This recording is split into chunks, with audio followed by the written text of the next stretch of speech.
City Council meeting. I'd like to call the meeting to order and acknowledge that the press and public have been duly notified of the meeting in accordance with the Freedom of Information Act. Join me in standing, if you can, for the invocation followed by the Pledge of Allegiance. Father, we thank you for the day and thank you for the beauty of it. Thank you for this opportunity that we have to serve this great community, just help guide our conversations and discussions and decisions tonight. In your name we pray. Amen. Amen. I pledge allegiance to the flag of the United States of America and to the republic for which it stands, one nation, under God, indivisible, with liberty and justice for all. Thank you. Nicole, you want to do roll call? Yes. Councilmember Cohen? Here. Councilmember Myers? Councilmember Streetman? Here. Councilmember Bogosian? Here. Councilmember Ward? Here. Councilmember Pierce? Here. Councilmember Carroll? Here. Councilmember Miller? Here. Mayor Pounds? Here. You have a quorum? Thank you. First item is citizens' comments. Wendy Pastrick? First up. I'll pass out this way. Whoops. John.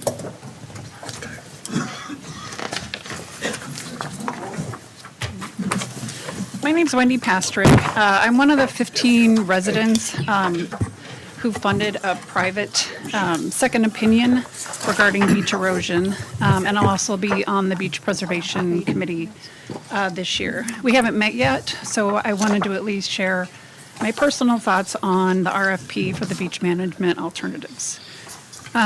First of all, the stakes are high.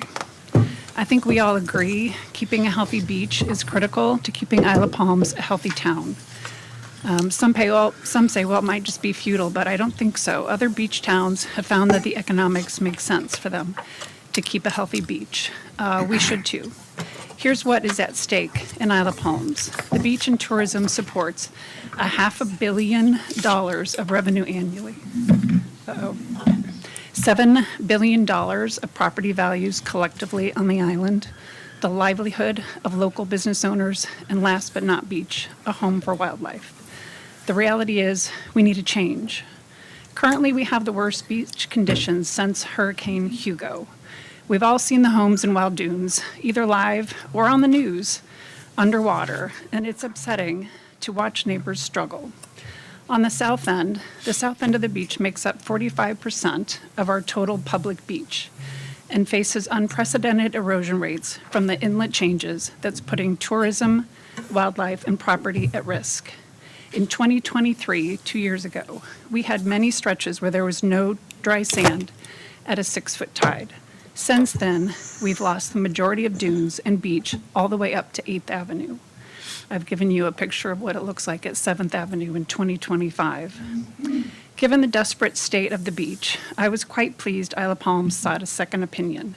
I was impressed with Chris Creed of Foth, and I would recommend they hire them for the next piece of work.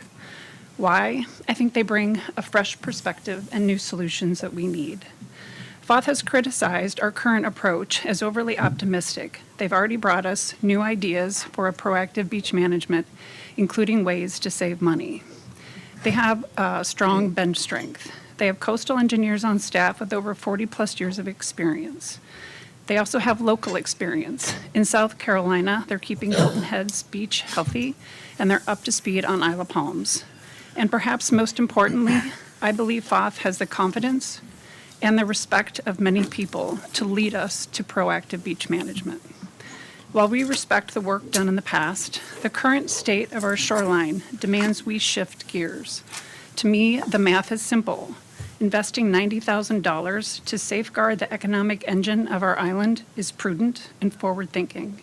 I strongly support hiring Foth to lead us in this next chapter. Thank you. Sandy Brotherton?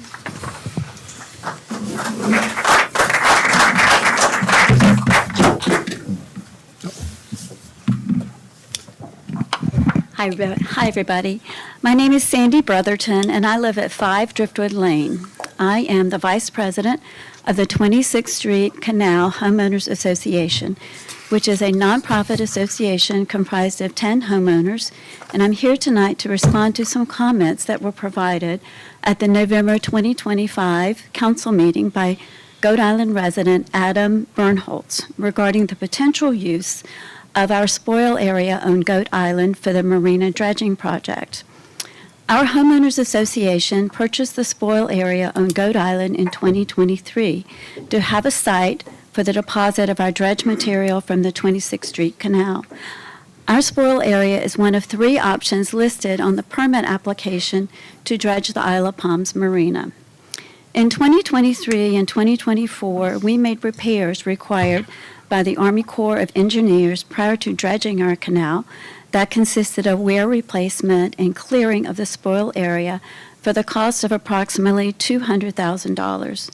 So I disagree with Mr. Bernholz's statement that we are not taking care of the land. We made a substantial investment to improve the site, to prepare it to receive our spoil, and site clearing reduced the mosquito habitat, which was cited as a concern by the Goat Island residents who spoke at the November meeting.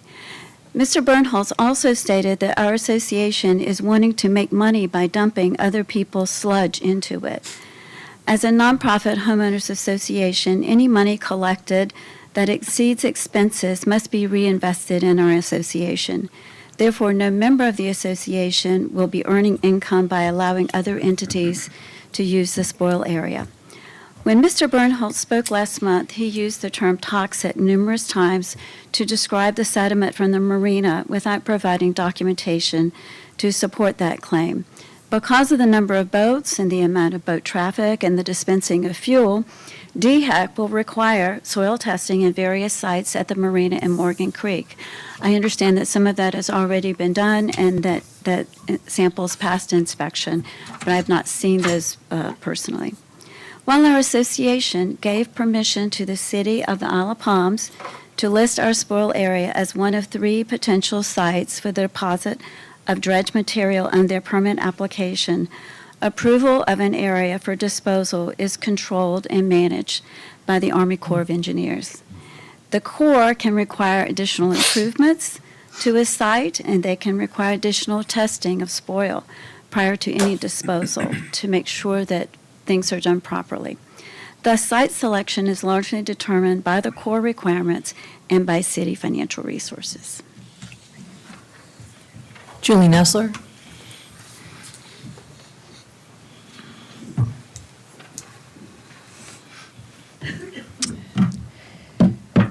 I'm here to talk about firefighter and police compensation. Julie, can you state your name and address? Julie Nessler, 22nd Avenue. While we await the Evergreen study, while the city awaits the Evergreen study and considers incentive pay and raises, it's critical to examine the structure of the base pay itself. Incentive alone will not fix a system that is broken. Our first responders follow a step pay program.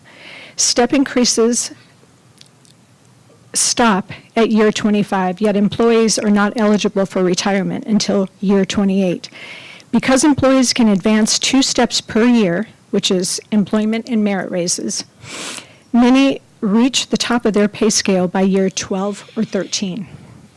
This leaves more than a decade with no base pay increase aside from COLA, which is upon council approval, and no merit increases are given after step 25.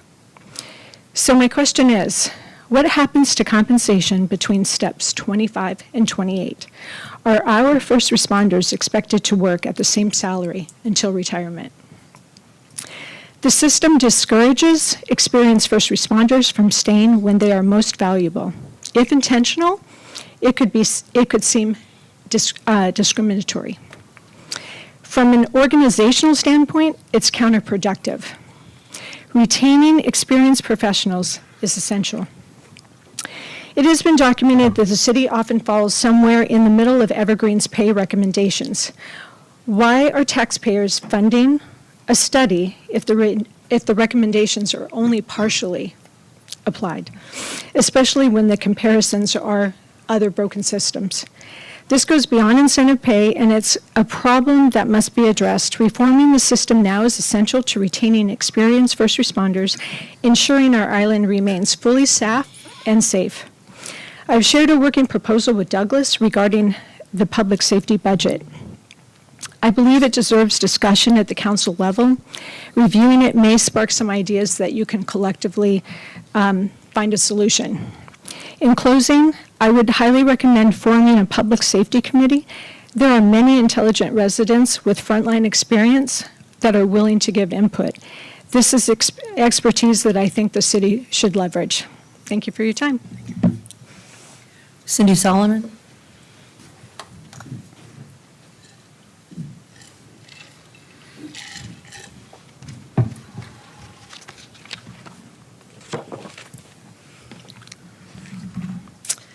My name is Cindy Solomon. I'm a resident of the island. My address is 130 Ocean Boulevard. Thank you for the opportunity to speak tonight. I'll be very brief, particularly as many of my comments will be repetitive of what Wendy has already said tonight quite eloquently. As a past member of the Beach Ad Hoc Committee, I would like to advocate for hiring FOTH to conduct an alternative analysis to analyze and provide guidance on specific beach management practices and methods of erosion control. The Ad Hoc Beach Committee performed a very comprehensive review of the current situation of our island, spending many meetings, meeting with individuals and gathering information in order to provide the best recommendations it could for sustainable solution and plan for our beach. One of its primary recommendations, based on a strong desire to get this right and not waste money and further jeopardize our beach and homes, was a second opinion regarding the current state of the beach and the inlet, possible causes of the problems, and recommended solutions. Thanks to this council accepting and implementing that recommendation, the city retained FOTH to provide the limited analysis of the situation. They provided this analysis in September of 2025 and presented it to the Beach Committee in October. Since then, the city has requested a bid for a more extensive analysis from FOTH, which it received on January 21st, 2026. Given the high cost of any plan to restore our beach, we need the type of experience and analysis that FOTH and his engineers can provide. Such analysis includes looking at groins, breakwaters, and geotubes as additional management tools beyond a beach renourishment.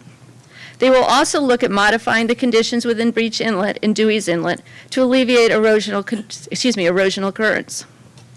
In order to move forward with decisions regarding alternative beach management, whether they're needed or not, and the funding of the same, we need a strong analysis that the city and its residents can trust and use as a roadmap as it moves forward, and a communication tool to the residents of the island, to our neighboring islands with a vested interest in our work, and to the legislature to inform them of the need for this work. Further, none of this work is free. A strong plan from a company with a track record of success, working with similar projects in South Carolina and elsewhere in the Southeast, can be used to help educate our residents and others of the need of new funding mechanisms for beach management and bring them on board with a solution. I thank you for listening to me today. I was brief for one of the first times ever. No one had to call the stopwatch, and always appreciate your help. Thank you. Dan Slotchever. Mr. Slotchever.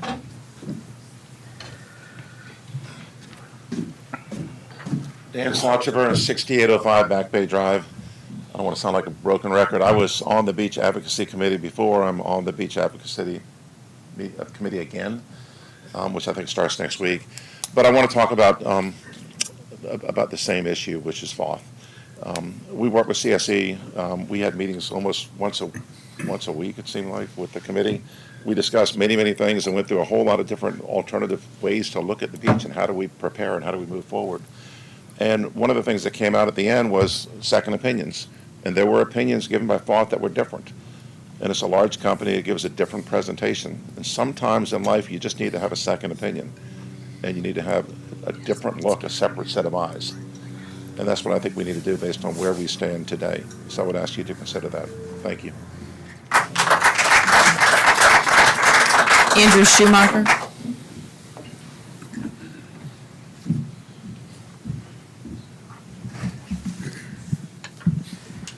Good evening, Mayor Pounds, members of City Council, and Douglas Kerr. My name is Andrew Schumacher, and I'm the Chief Operating Officer for the Wild Dunes Community Association. First, it was great to see many of you at the Beach Advocates Conference this past week. Mayor, thank you for your leadership as chair of this important organization. The purpose of me presenting this evening is to follow up on the letter that was sent to City Council earlier today from the Wild Dunes Community Association Executive Committee regarding funding for the upcoming beach renourishment program. Our primary concern is the potential cost of the project and what impact it has on the various funding sources and the scope of the project, i.e. the reduction in the quantity of sand that may be placed on the beach. The Wild Dunes Community Association includes over 2,100 Isle of the Palms residential properties and the largest commercial operator on the island, the Wild Dunes Resort. The community pays millions of dollars in taxes. Calculations in recent years indicate that Wild Dunes generates 47% of A-tax revenue collected from overnight lodging within Wild Dunes. On a related note, Wild Dunes maintains its roads and drainage system at no cost to the city. We also maintain a security force, reducing the need for services from the city's police department. It's important to state that no differentiation is made in the real estate taxes imposed on a home in Wild Dunes compared to other parts of the island. This should be favorably considered when it comes to Wild Dunes' proportion of cost sharing for the upcoming beach renourishment project. Much of the island has seen substantial reinvestment and growth, particularly near the beach. From an economic standpoint, this underscores a shared reality for all residents. The beach is our number one asset, and preserving it is a collective responsibility. Wild Dunes is not a private country club. Wild Dunes golf courses and restaurants are available to the public. Additionally, Wild Dunes welcomes vacationers and business conferences from across the country who either rent property in the community or patronize the two inns. The result for the city is more revenue through its accommodations taxes and other taxes. We appreciate the city in taking the lead, overseeing the permitting and engineering, soliciting bids, and managing the project. We are grateful for all staff and council's work on this important initiative. At a 47-53 split, Wild Dunes' portion is expected to be $11.7 million. Wild Dunes has established a beach fund that has grown to $10 million, which has been funded by real estate transfer fees and voluntary contributions from the resort. Wild Dunes will need to present a special assessment to make up the difference to the membership for the potential shortfall of $1.7 million. The association is concerned about the position in today's meeting packet that the city's contribution is capped at $10 million. It raises concerns that the city may potentially look to the association and its residents for additional funds, or that the size of the project could be reduced to the detriment for all those that live, invest, and play here. Wild Dunes wants to continue to collaborate with the city on the funding approach, potential issues that may arise, and the impact on the scope of work. The city and Wild Dunes need to stand together and cooperatively work together to fund an effective and impactful beach renourishment project appropriately and fairly. Thank you for your time and commitment to the island. That's all. Thank you. Let's take care of a couple of business items, and maybe we'll change the order of the agenda, given what most folks are here for. So first item is election of Mayor Pro Tem. So those of you not familiar with the process, we take nominations and then have a vote on each one in order of until we get to a majority. So I'll open the floor for nominations. I nominate Rusty Streetman. Nominate Scott Pierce. Thank you. Nicole, we don't need seconds on these, right? These are For just nominations, no. Okay. Uh-oh. Others? Okay. All right, so first was Rusty Streetman. And why don't you do a show of hands, so give Nicole time to do that. Okay. Next was Scott Pierce. That would be Mr. Pierce. All right. Scott, congratulations. Thank you. I'll expect a daily call on my health setup. People tracking it. You put a tracker on me, see where I am. Fair. Next item is presentations, beach renourishment project update. Stephen Trainum's with us tonight. Slides are on the screen. Stephen and team, thank you all for joining us. Thank you all for having us. It's always good to be here. I'm going to introduce Scott Finnis as a coastal engineer with our office. I know y'all have seen me do this presentation a lot and updates, so I'm going to let him have a crack at it, and then we'll be here to answer any questions that you may have. Thank you. All right, thank you guys. We want to provide a quick update on the current beach nourishment project. First things first is we were out on the beach today looking at the beach conditions, taking a couple of photos.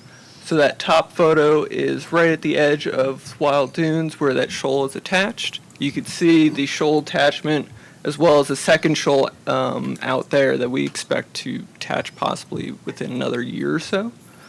We also see the extension of some of the dry sand portion of the beach moving a little bit further south, which is good, showing that some of the sand is spreading. And we also see in that middle picture where Beechwood East is that some of the erosional arc is a little bit wider and not as steep.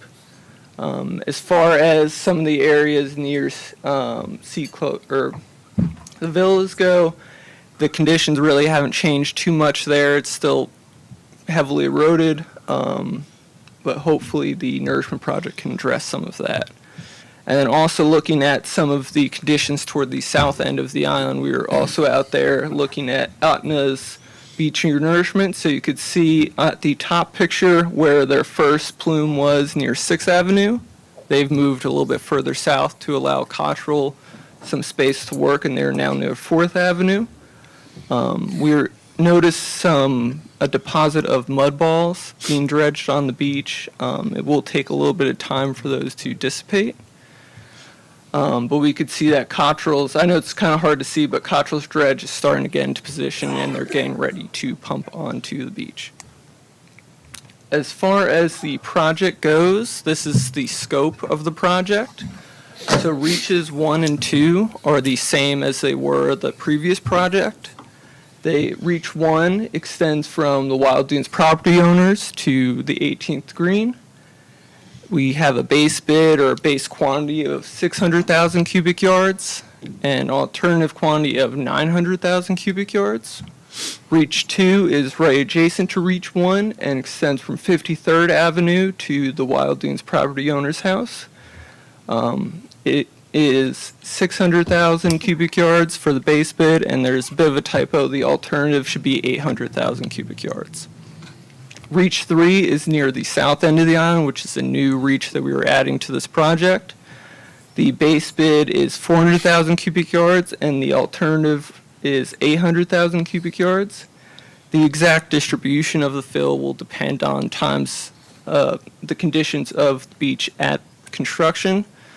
So we're not sure exactly how the beach will look, but we have preliminary drawings up for bid. We're expecting construction to take anywhere from 3 to 4 months. Could be a little bit earlier or sooner than that, depending on the dredge and possible weather delays or absence of those. And the other thing we're going to consider with this is we are going to coordinate with the city to have sandbag removal prior to beach fill construction, so that way dunes can be built where they need to be. The other Scott, can you go back one slide real quick? So Scott or Stephen, is the alternative bid is what's in our permit? Is that the 2.4, 2.5, somewhere? Correct. The typical way these projects are bid is you have a base quantity that's kind of your conservative estimate of the volume that you're very confident you can get within the approved budget, so that you don't have to go back out for a rebid if you tried to max it out. The alternate quantity would be the total quantity up to the permit max. So if we get very favorable bids, we can adjust the quantity from that base up to the alternate amount. So we'd look at the bid prices, we would look at the condition right as they're getting ready to build it to see if we need to adjust the fill densities in one reach or another. I've got a couple of quick questions. I notice on Reach 3, it looks like we're already pulling back 160,000 cubic yards of what the original plan was. So we had 1.2 million in Reach 1, Reach 2, and I see those are in the base plan, but we had 560,000 cubic yards down at the south end. Is there another slide to another reach, or have you pulled back 160,000 cubic yards for some reason? We pulled back on that for the base quantity. Again, that's for the permit, or for the kind of lowest end that we would put on that reach. And that was done in consideration of the accretion that we were observing along the south end over the past several months, and when the Corps came back and said that the Cottrell is going to be adding another 250,000 yards of sand from the intercoastal waterway, separate from the work that Ahtna's been doing. So we were counting on that quantity as part of it as well. We can still increase it up to the maximum, but we had wanted to have that flexibility. So, and then on the pictures, what time of day, are these low tide, high tide pictures that you're taking? I think the last time was low tide, are these? From earlier today, Yeah, these low tides? these were all low tide pictures from this morning. Okay. I will highlight that the south end, we are starting to see a lot of dry sand beach accumulation, basically from mid 100 block north, especially as you get to the Second Avenue beach access looking north. There's a very wide dry sand beach. To be very clear, there are two contractors that are going to be working at the south end at the same time. Otna, who has been there for, it feels like several years now, but they're continuing to work. The Corps has worked out an arrangement where they're pulling back south and allowing Cottrell, who has been doing the regular dredging of the intercoastal, to work in the area further north. So the long line you see in that top left image is Cottrell's line that will extend up north of 6th Avenue. And the Otna line, they're digging out and breaking back there. Yeah, my only concern is when Jacob was presenting to us at the committee level, and the council I don't think has heard this, or maybe a lot of the public, but, he made it very clear that the sand quality, it's a better quality this last round, but it's a very fine sand and it's not staying too long. So, my only concern for the residents and for the beachgoers on the south end is if we start we're already assuming that sand's going to stick and stay, when what we're seeing is that that's not happening. Well, So, can I just finish? Yeah. So, is somebody going to take a look and just see, because the only concern is we've only got one shot at putting our quality sand on the beach, and I just hate to see us short 160,000 cubic yards down there, and the fine sand goes away, and, we'd have to have a whole nother mobilization if we end up caught short down there.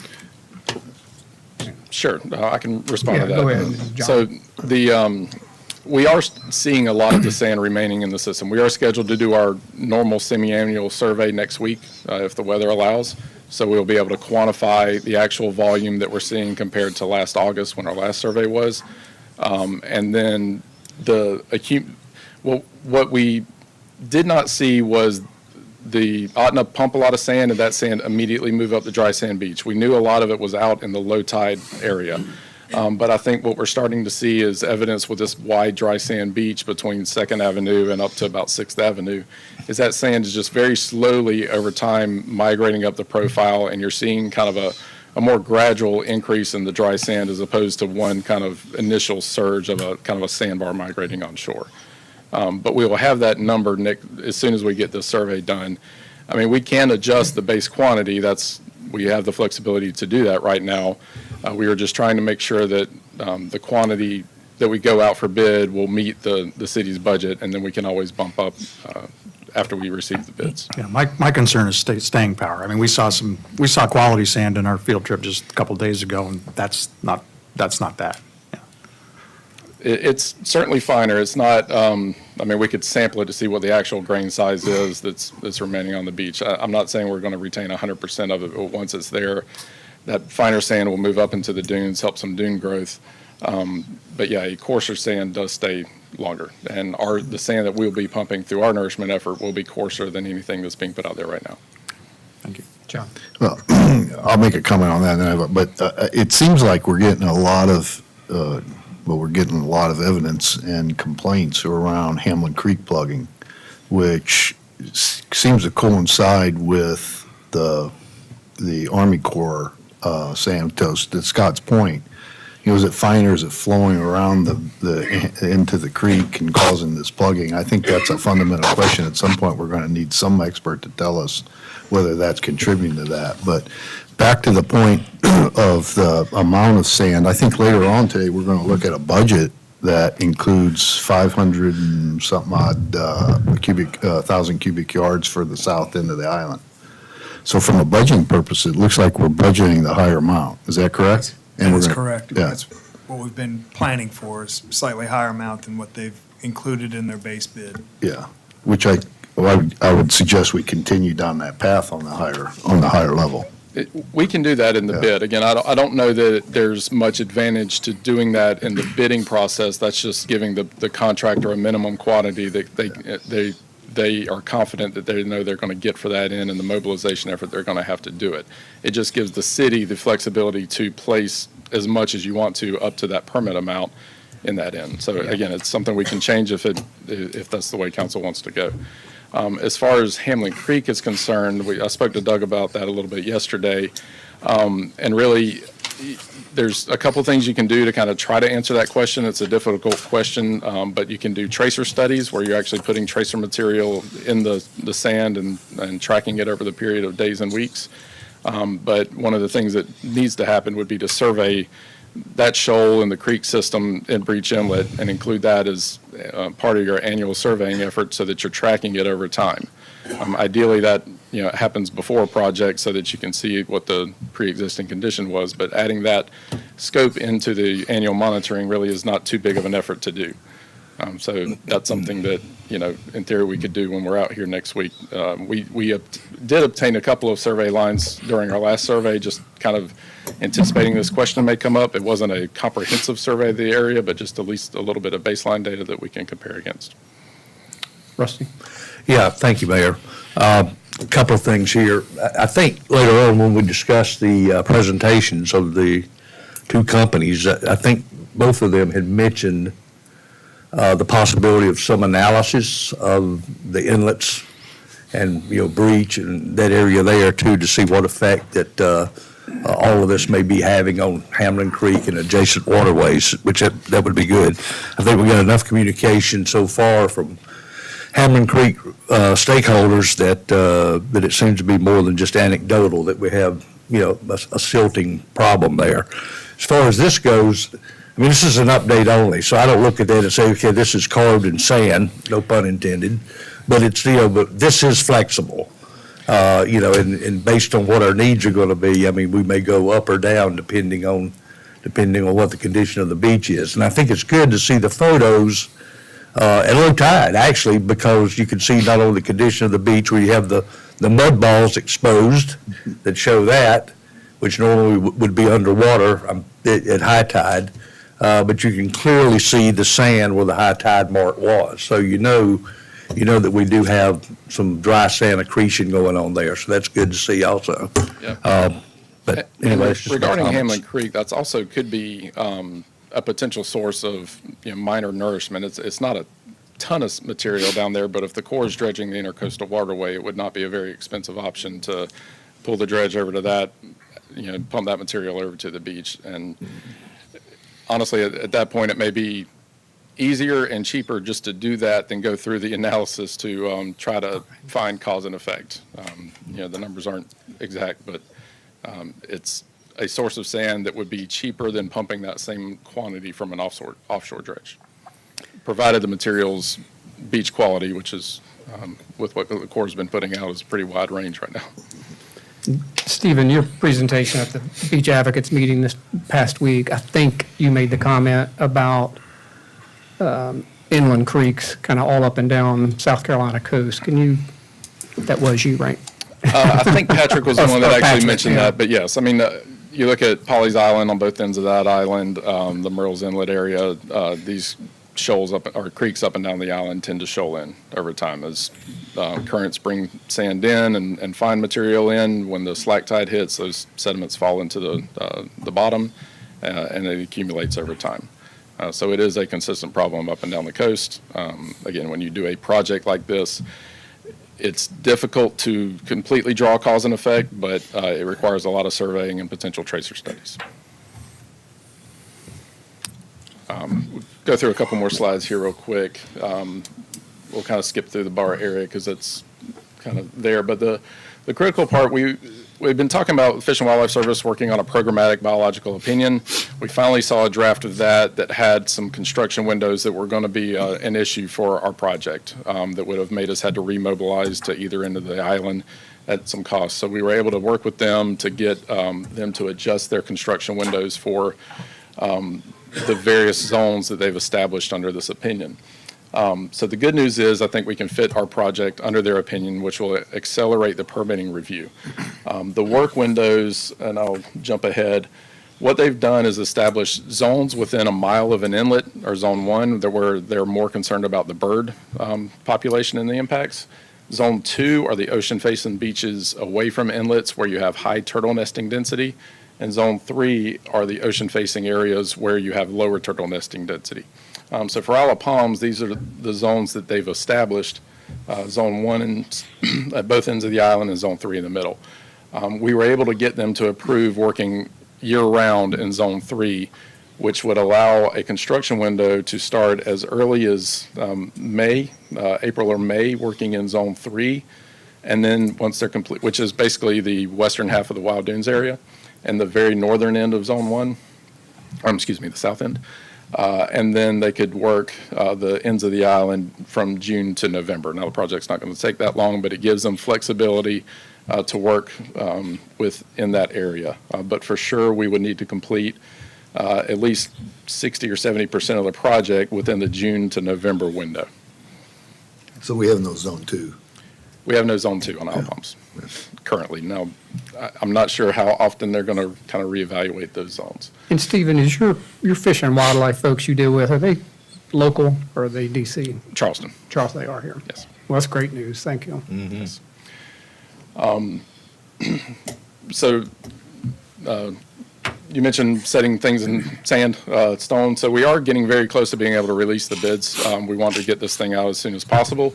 The preliminary schedule that we're looking at with the approval from the city would be releasing the bids around February 13th. We'll do a pre-bid conference, have questions due, and a bid opening around mid to late March. With that schedule, we've spoken with permitting agencies. We anticipate that the state permit could be issued as early as the end of March, and the Corps permit in mid to late April, which is a very accelerated timeline. And but everybody has this as a priority, and I think that's a realistic goal. So with that, having the permit, say by the end of April, we could, in theory, start around May, working around these zones. So next steps, finalize this biological opinion coordination that we have to do, finalize the construction documents and put them out, and kind of summarize some of that. We also went ahead and started the pre-project shorebird monitoring, which was a requirement of this biological opinion that we just found out about. So we were able to contact our friends over at Dewey's Island who do that, and they were getting out here on very short notice to get that in by the deadline, which was next week.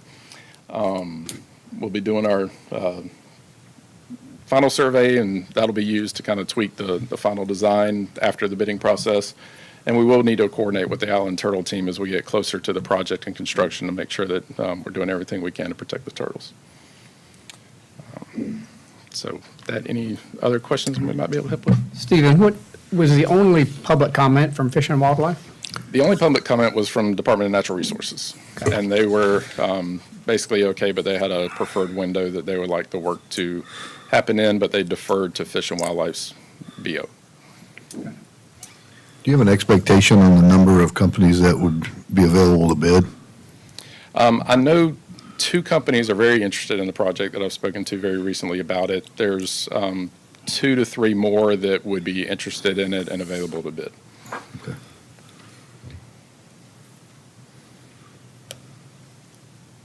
Anything else? Douglas, anything? I don't know if the Hamlin Creek issue is something that council wants to move forward with quickly. Again, we will be out here within the next week or 2 surveying, and that's something that if you want to make an action on that, it would be a pretty modest cost increase to add that scope of the survey in. So just, I don't want to miss an opportunity for that, so just something to consider. Okay. Stephen, I guess as it relates to that inlet, in our conversation, it sounded like the quality of that sand would, I guess, potentially tell us whether it was possible to be used to our advantage. If it's good sand and it's beach quality sand, I think it's my understanding that the cost to use it and move it would be the cheapest be the cheapest sand we could get. And I don't know if that's something that council would want to go ahead and start analyzing to see if it would be a benefit to us going forward to use that sand. We did also talk a little bit about the feasibility, if the sand is indeed good sand. We do think that the Army Corps is telling us that they would potentially have a dredger like they do now in the intercoastal waterway every 2 years or so. If it's cheap, if it's good, that could be an additional source of sand if it's coming right off the beach. It would also tell us if it's not coming off the beach. If it's pluff mud, we would know that it's not from the beach, but it's from some other part of the system. But the Army Corps wouldn't be, their jurisdiction isn't in Hamlin. So No. we would be having to procure the dredge and take it on ourselves. Yeah, I correct? think that it could benefit the city if we could get the sand for $10 a cubic yard without any mobilization because the Army Corps has a dredger right at the inlet. It would make financial sense for us to agree to do that. But no, I don't think the Army Corps would agree to do it. I think it's outside of their jurisdiction. Talked a little bit to the Army Corps project manager. I don't think they feel as though their project's contributing, but that really is their project, and it wouldn't want to speak for them on that. So that's state jurisdiction, right? Yes, we What would we're need to talking get, about. we would need to get permits to do it, obviously, and we haven't discussed if we wanted to get into a program of having a permit to dredge Hamlin Creek because it's a source of cheap sand, we may be able to do that, but there obviously would be permit requirements. And I think the first bit of information that we would need to know if it's a viable path is if it's decent sand. Yeah, and, when we were, I think, looking at it, we were focusing on just that portion that's closest to Breach Inlet, not the entire creek. And that's where you're likely to find most of your high-quality sand. As you go further up Hamlin Creek, you're more likely to get into the finer material. So there may be a point where, that sand is no longer suitable for the beach, which is a completely different, type of project. But you'd secure your own permit through the state, just like you would with any other project, but you would certainly want to coordinate the work around the Corps of Engineers dredging. It'd only be a few days worth of actual pumping, because you're talking, tens of thousands of yards, not hundreds of thousands of yards. But it could be a very cost-effective sand source and, increase or improvement in navigation. And Steve, Go ahead. go ahead. No, you go ahead. Is that just a state permit, or is that all the It'd be a Corps acronyms? permit, too. Okay. But those are a little easier to come by these days with the biological opinion. So what's your definition of going further up the creek? Because I think, and the only reason I'm asking is, I think relative to the inlet itself, the issues, I think, from the residents are stemming all the way up to 4th, 5th, maybe 6th and 7th, which would be quite a ways up to the creek towards the bridge. So would you be looking at a harvest closer to the inlet, so it really wouldn't help mitigate their issues, or?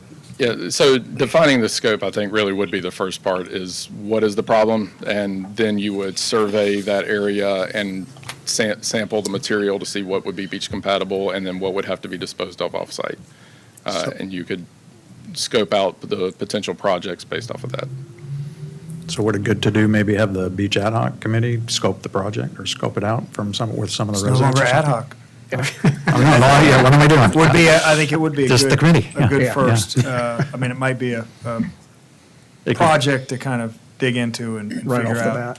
bat. There just would be money associated with doing the kind of analysis, but certainly could work that idea through them first. Okay. All right, thank you. Thank you, guys. Let's do our minute approval real quick, and then maybe we'll shift around the agenda. So previous meetings minutes, city council meeting on November 12th, special city council meeting December 9th, municipal inauguration on January 6th, special city council meeting on January 6th, and special city council meeting on January 13th. Is there a motion? Make a motion to approve. Second. Any Mr. Mayor, edits? Yes, sir. yeah, there is an edit on C, municipal inauguration, January the 6th, under item 6, consideration of nomination to the Charleston Visitor Bureau. The second motion there, Mayor Pounds made a motion nominating Councilmember Bogosian I think that was Councilmember Myers that made the motion, not sure who seconded it, and said voting in favor of Councilmember Streetman were Cohen, Myers, Bogosian, Pierce, and Miller, and they voted for Bogosian. So that should be noted that Streetman lost, Bogosian won. Thank you. I approved it. Very well. Other edits, changes? All those in favor say aye. Aye. Aye. Opposed? Thank you. Scott, do you have a comment? Sorry. No? No. If we can do a point of order, let's move up item 7F. Is there a motion? Suspension of rules of Suspension of order rules, to, yeah. to consider item 7F at this time. Second. All those in favor? Aye. Aye. This is a discussion and consideration of beach alternatives analysis proposals, and you've got a bunch of info in your packet. Douglas, you want to?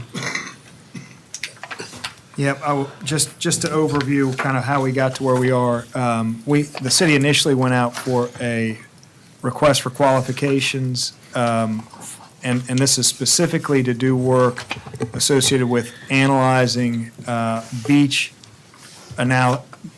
alternatives to figure out, would there be something that could be done on our beaches to improve their longevity, their durability?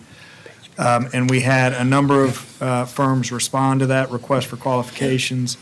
Council council directed the staff to seek proposals from two firms, CSE and Foth Olson. You have those two proposals in your packets for consideration, and so once you all have made a decision, next steps would be to initiate a project with one or both of those firms to do that work. And the work, Douglas, to your point, is to look at really hard structures somewhere That's correct. on the island. Yes, that's correct. So they would not only be looking at hard structures, but they would also look at our practices, and they'd be providing kind of a feasibility study and a pro and a con and a cost for each of those. Make a motion? Scott? Yep. I'd like to make a motion to select Foth Olson for the engagement. Second. Questions, comments, discussion? So what would that mean going forward? What would happen to CSE?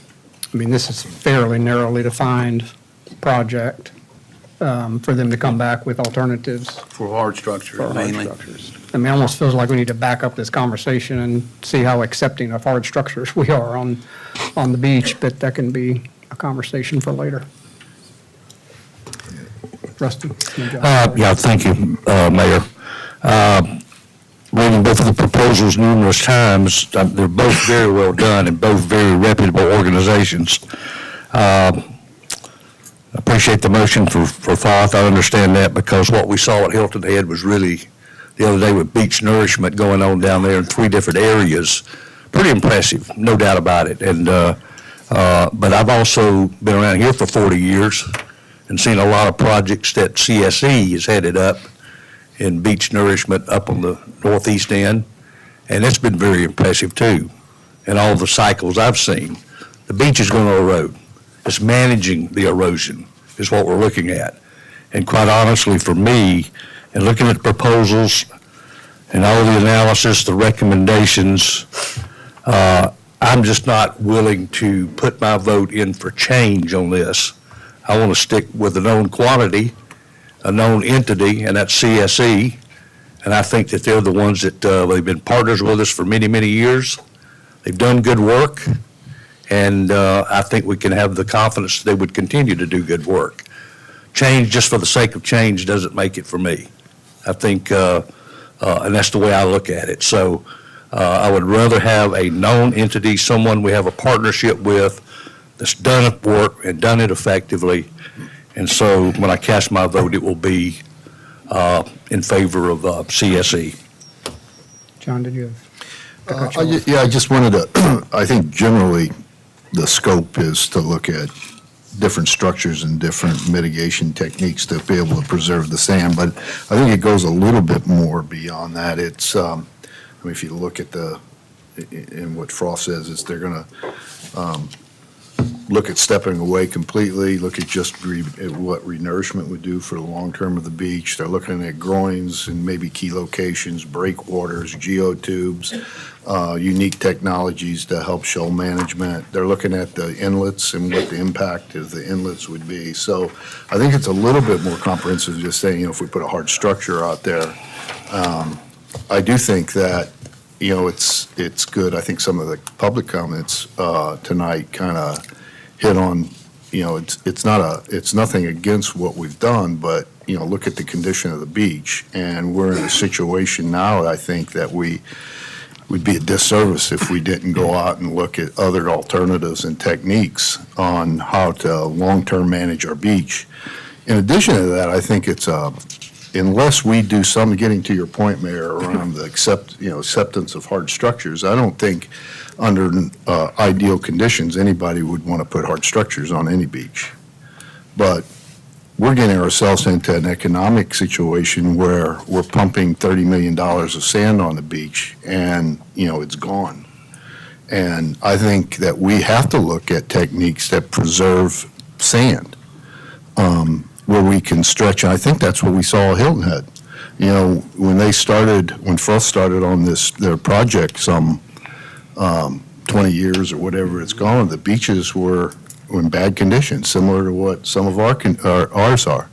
And through this planning and a robust strategy around management and putting hard structures in certain spots, a routine kind of nourishment cycle, they've got a beach now that they've extended the periods of time that they have to put nourishment. It's a cost savings.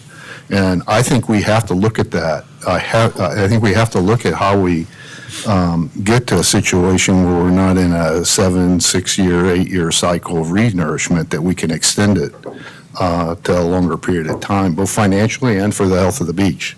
So that's why I'm in favor of, getting some other ideas in here. Look at some other engineering solutions, maybe some things we haven't heard yet. And so I'm for it. And it's not a slam against what we've done. I think we just need to look in a different direction right now. Katie? Yeah, I think Councilman Streetman's comments pretty much support why I think that we need to look at other alternatives. The way we've been doing things for the last 40 years, it's been fine. It was fine in the past. I wouldn't say it's awesome, but it's been fine. And unfortunately, we, as the beach ad hoc, now full-on committee, realized is that we cannot fiscally just keep going in the way we were going. We're going to need to renourish the beach much more often. And the last time we did this, we had state and federal money, and the sand cost, half what it costs now? Yeah. We can't keep doing this every 6 years. We can't. So we can't keep doing what we've been doing. We've got to figure out another way. Hopefully we can come up with some new, innovative, different ideas. Beth? Yeah, so when I first read these two proposals, I looked at it first at a 30,000-foot level, and before I try to go a little deeper. And I looked at how each of them looked as the outlook. And one to me looks to the past, and one is looking more to the future. And I like looking to the future. I like that FOTH comes out with the lifespan of each of the identified alternatives. I think their opinions on probable cost now and 20 years into the future is going to help us. I also look at the product itself, and I see one is more of a technical analysis. Again, I was looking at this at a 30,000-foot level. And the other one, our job is to set policy and look at the financial analysis. And I think FOTH, in their summary, gave me the confidence that that will be done. When I did a deep dive, it was more of, I really like the the benefits and the detriments of each of those alternatives so that we can make a good decision as to hard structures or not, and what is the advantage, what are the disadvantages, what are the risks, and what are the downstream effects. So I will support both, and I will support this motion. Jimmy? Will this in any way affect the current work that we're working with CSE on right now? Current project? No. No, it will The not. project, the semi-annual monitoring, yeah. So this is just mainly the, as John said, it's other things, but the main focus is on looking at hard structures and maybe groins and stuff, the feasibility, is that correct? That's correct. And I guess I would add that both proposals should include the same deliverables. The city defined what the deliverables were, what they should be analyzing, things like, lifespan expectancy, cost of improvements.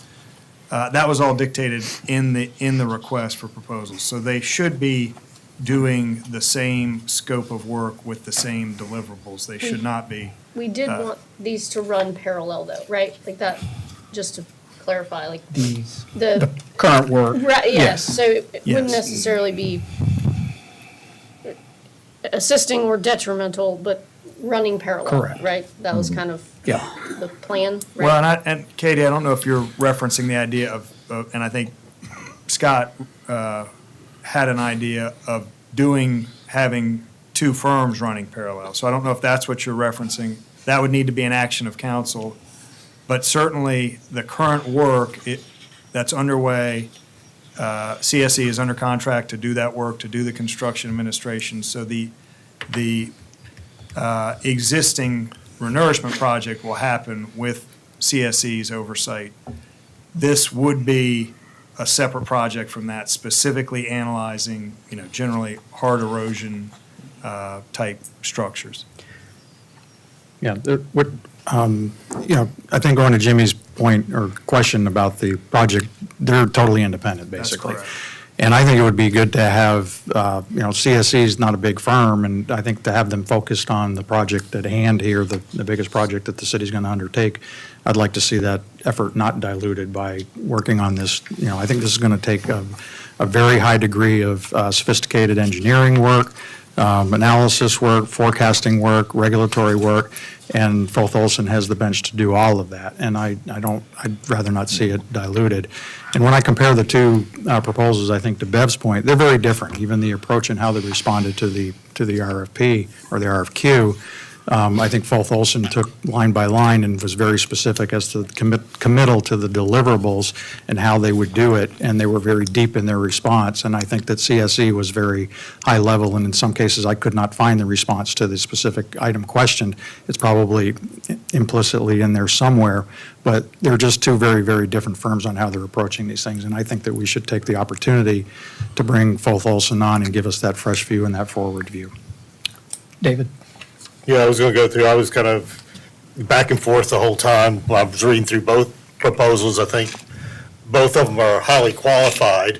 As I came into tonight, I guess I'm leaning towards Foth Olson, and that's primarily due, when I look at this is strictly a man-hour type service, where that's what and the second response we got back, the big difference was not in which one has the capability, but how they actually estimated how much time was be involved in this was considerably different.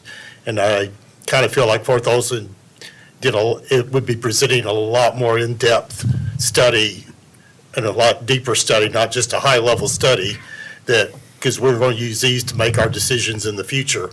And this is, to me, is a good investment for us to have that background, that information to go forward to see how do we want to approach our beach management in the future. If we can have quiet. A couple of comments real quick to Katie, to your question specifically. I'd let them both go at it personally, and to me, that's a decent investment to let them both come back with that. And I think CSE has the bench strength. Stephen's here, he can speak to that. But I would get both of them down a path and come back with two to Douglas's point, two solid proposals back to us that are going to have similar output, and then pick a path. You know, to CSC, and I don't need to defend Stephen, they've been good partners for a long time. You know, this community hasn't asked for hard structures. We've been down a path of renourishment specifically and primarily only in the Wild Dunes area. You know, we had in our current budget year, we had a groin analysis or design in our current year budget. I think Deborah, if she's still in here.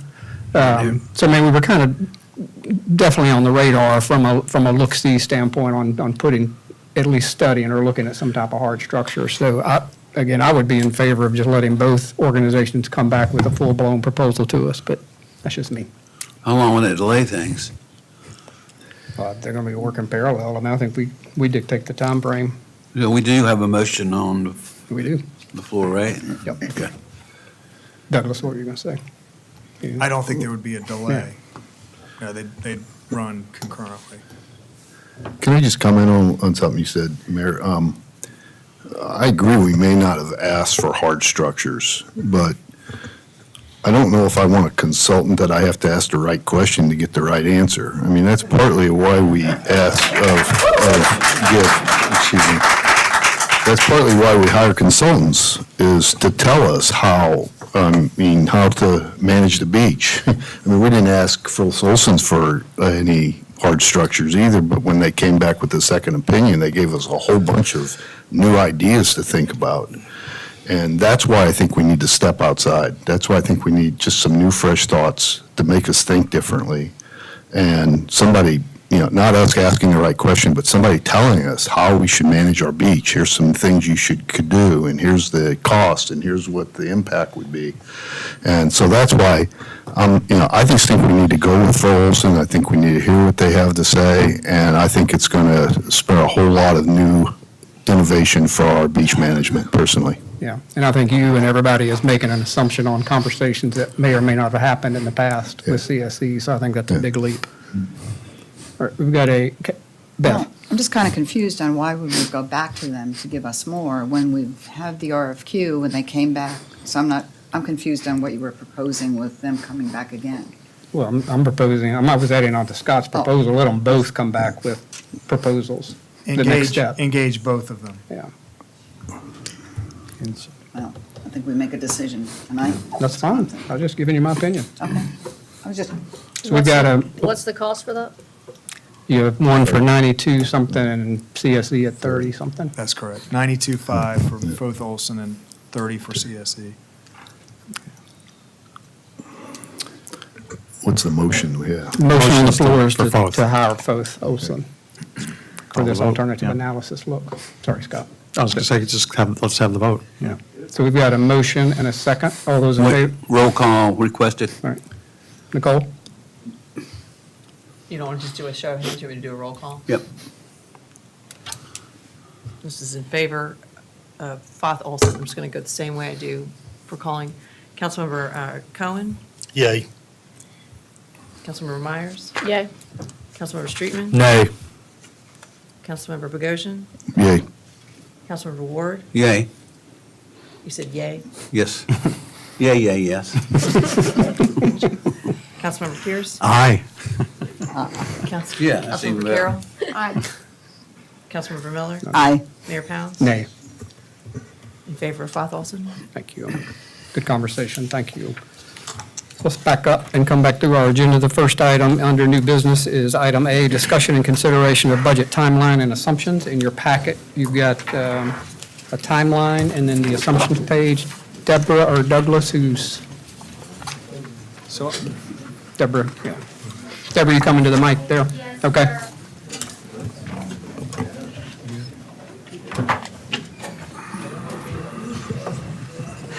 Good evening, council. I don't Yeah, know. hey, hang on, Deborah. Hey, folks, if we can, we're going to continue meeting, so if you can quietly head out, that would be great. Go ahead, Deborah. Okay, I don't know if we need to put this on the screen, but it's in your packet. So we have already met with the department heads regarding the 10-year capital schedules, and we will meet with them in the next week or so to discuss their operational budgets. But you will have in your February packet the capitals that they have requested, so you'll get a chance to see those, and then make any recommendations that you would like to see or prioritize those lists On at that That'll time. be at the February committee meetings? February committee meeting first and workshop, then yeah. workshop. Yes, Okay. sir.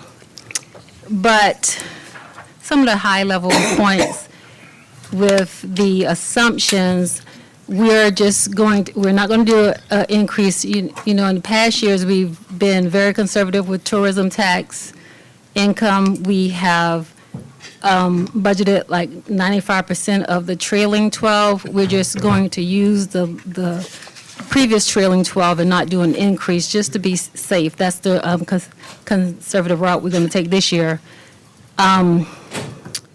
The building and licenses, we are going to decrease those a little bit because we had a lot of large projects, so we don't anticipate those projects being the same as they were the last period, and then other revenues will be at 2%. Of course, personnel, we will wait on the compensation study that is taking place currently.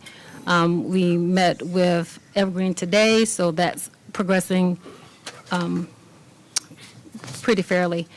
With the expense increases, we will do 2.5% to 3%, and we have some large projects coming up, two being the 38th and 41st, and then Phase 3 of Waterway. We are anticipating doing the dredging since it was deferred from this year to next year, and then the staff is requesting some vehicles. Just to make, this list is still very fluid as we are meeting with department heads, but just to change one thing that's on here on the Public Works, they requested a small trash truck. That will actually be purchased this year. They were deferring, or they would like to purchase it this year. They are deferring some of the other expenses that they have requested so that they can get this smaller trash truck, because one of their trash trucks was left, or it has broken and it no longer works. So, Questions, comments on assumptions as you guys start putting together our draft of a budget? Is Evergreen. Evergreen. Thank you. Is that expected in the next, I forget when that's coming out? we should have some numbers for February committee meetings. Oh, great. At least some high-level numbers. Awesome. We should be able to present something. Only thing I'll say. Yeah. Is a couple things. One, on the revenue side, to show a 15% decrease in business license and building permits. I understand we had a one-time hit last year, but I would like to see more around the buildup of that assumption. You know, what's been our 3-year runway with that minus the one-time hit? And let's look at Absolutely. that, because what we're showing is a 15% decrease there, 2% decrease in others. Or you're saying an increase in others? Increase. But overall, it seems like our revenue is going to be a decrease, at least, Just for two lines. For no, I two mean, lines. overall though, right? Not overall. Well, Just we're showing tourism to be flat. We're showing a 15% decrease in business license and building permits, and then a 2% increase in other. I don't know how that all works out, but what concerns me is we're showing a 2.5% to 3% in expenses. So, you know, revenues flat to decreasing, expenses increasing, which is not a good curve to be on. I totally agree with that. However, if the revenues are not there, then we can't Yeah. make them be there. Yeah, which means we need to look at expenses, and that's why I would like to challenge, if that's really the scenario, I think we need to challenge staff to go back and say, how do we hold expenses flat? I mean, in private sector, there's no way we would, I would accept that as a business leader. I'd say Right. you got to go back and find ways to cut expenses. Right, and there'll be plenty of opportunity to talk about these things. These are just our assumptions for now. But remember, this is just two lines. Of course, we have other revenue lines that we anticipate are increasing. But yeah, we will definitely run the numbers, and you will be able to see how we are coming up with these. Yeah, and I see we will. I just wanted, from what I'm looking at here, that's my comments. Yeah, I And I'm got sure you. we'll dig into it a little deeper as we go along. Yeah, and Deborah and John, to your point, it's really been like a 3-year run on large condo building permits. So we need to make sure and I don't know if they cross fiscal years or doubled up 1 year or something, but there's been Right. 3 $25 million projects that aren't going to repeat. Right. So, Jimmy? So, the flat line it's a projection for the budget. That's in the tourism revenues, correct? That's correct. What's the historical data? Haven't we been exceeding the budget numbers as far as revenues in They- the past 3-4 years? Well, they've fluctuated some. Some years, of course, we've done better than the previous years, and then in some of the tourism funds, we've done not as well. And hospitality is one of those funds that is not doing as well as it has done previously. So once we present, we've done averages to see kind of where we land. But previous years, we've always have budgeted very conservatively. We're Right. budgeting less than what we've done the previous years. 95%, right? That's correct. So this year, we're saying we're going to do at least what we did this year, hopefully better, but that's the conservative stance we're taking right now, until everything is on paper and we see the numbers. There's a lot of stuff we haven't seen yet. That's correct. An enormous amount of material. Bev? Deborah, just a question. Under major capital projects, I don't see the beach on there, so. This is for 2027, and the beach is supposed to take place this year, from my understanding. But I'm We may talking have- about beach renourishment and showing that as a line item, and is that not, Yeah, we probably won't have that spent by June, end of June. no? Are you talking about the growings or No, the the $30 million structures? project. The $30 million $32 million project. We're not going to have that spent by June, probably. No. Yeah, it will probably cross Okay, fiscal years. okay. So we'll Yeah, have to talk about how to. project for Yeah, that. Yes. it's Yes, accounted Tamika. for, but it's all accounted for in this current fiscal Got year. it, but carry over. Yeah. Well, the current budget has it in 27. The budget that we're working with now has it projected in 27, but I was thinking it was all happening in FY '26. So yes, we would definitely revisit that. Scott? Deborah, at what point will we be able to see, these are sort of qualitative assumptions, and we don't really have, the base, I'm kind of accustomed to seeing, hey, what's our baseline? What is the underlying drivers to make the assumptions go up or down?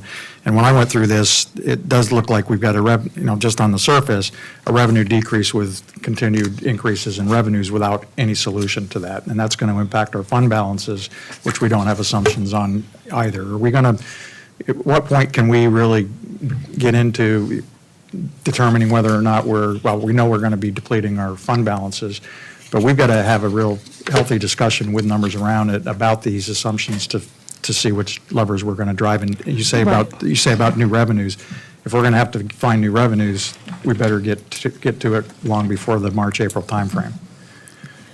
Well, based on the schedules of when everybody meet, each committee only meets monthly. So based on their schedules, we meet with department heads, and we're already into February, we might as well say. So they will start seeing the capital schedules in February, but you will also see the capital schedules. And then we'll meet with department heads in February as well. So you will see a big picture by your March workshop. We'll be able to see that, because we have to take time to meet with the department heads and then take them to the committees. And due to the time restraints of when everyone meets, that's Well, kind of when we should pull we all address this the together. we're looking at hitting our fund balances with the largest expenditure in in a city history in depleting our fund balances. We've also got pressures from the salary potential, which is our largest expenditure. We've also got revenues that were there last year that aren't going to be here this year.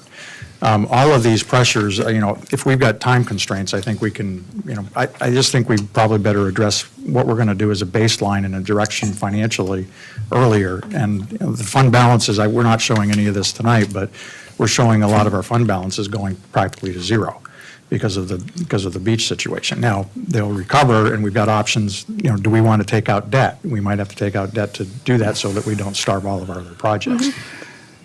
I guess I got a little bit of a sense of urgency. Maybe we're going to talk about this later on, even the establishment of the Finance Committee can address some Well, of this too. whatever council wants to do, that's what we're here for. So if you want to, council wants to have more committee meetings and have us address these things sooner, then absolutely, that's what we'll do.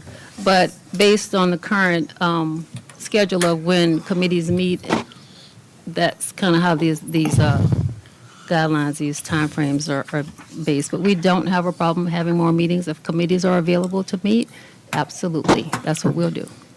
Rusty. Yeah, thank you. I was going to say, this is the timeline that we've normally been following, but if we need to have special meetings in February over and above the standing committee meetings where we see the capital budgets like we normally do, then let's, I'm all in favor of us having the first workshop for council in February sometime, late in the month. So I'd be good with that if we think it's going to be, that March is too late for us to really be taking a deeper dive like we normally do for the workshops. And of course, there's also a disclaimer in here also that we would have a second workshop if needed anyway. So maybe we have the first workshop in February versus March, and then plan on our second workshop in March itself.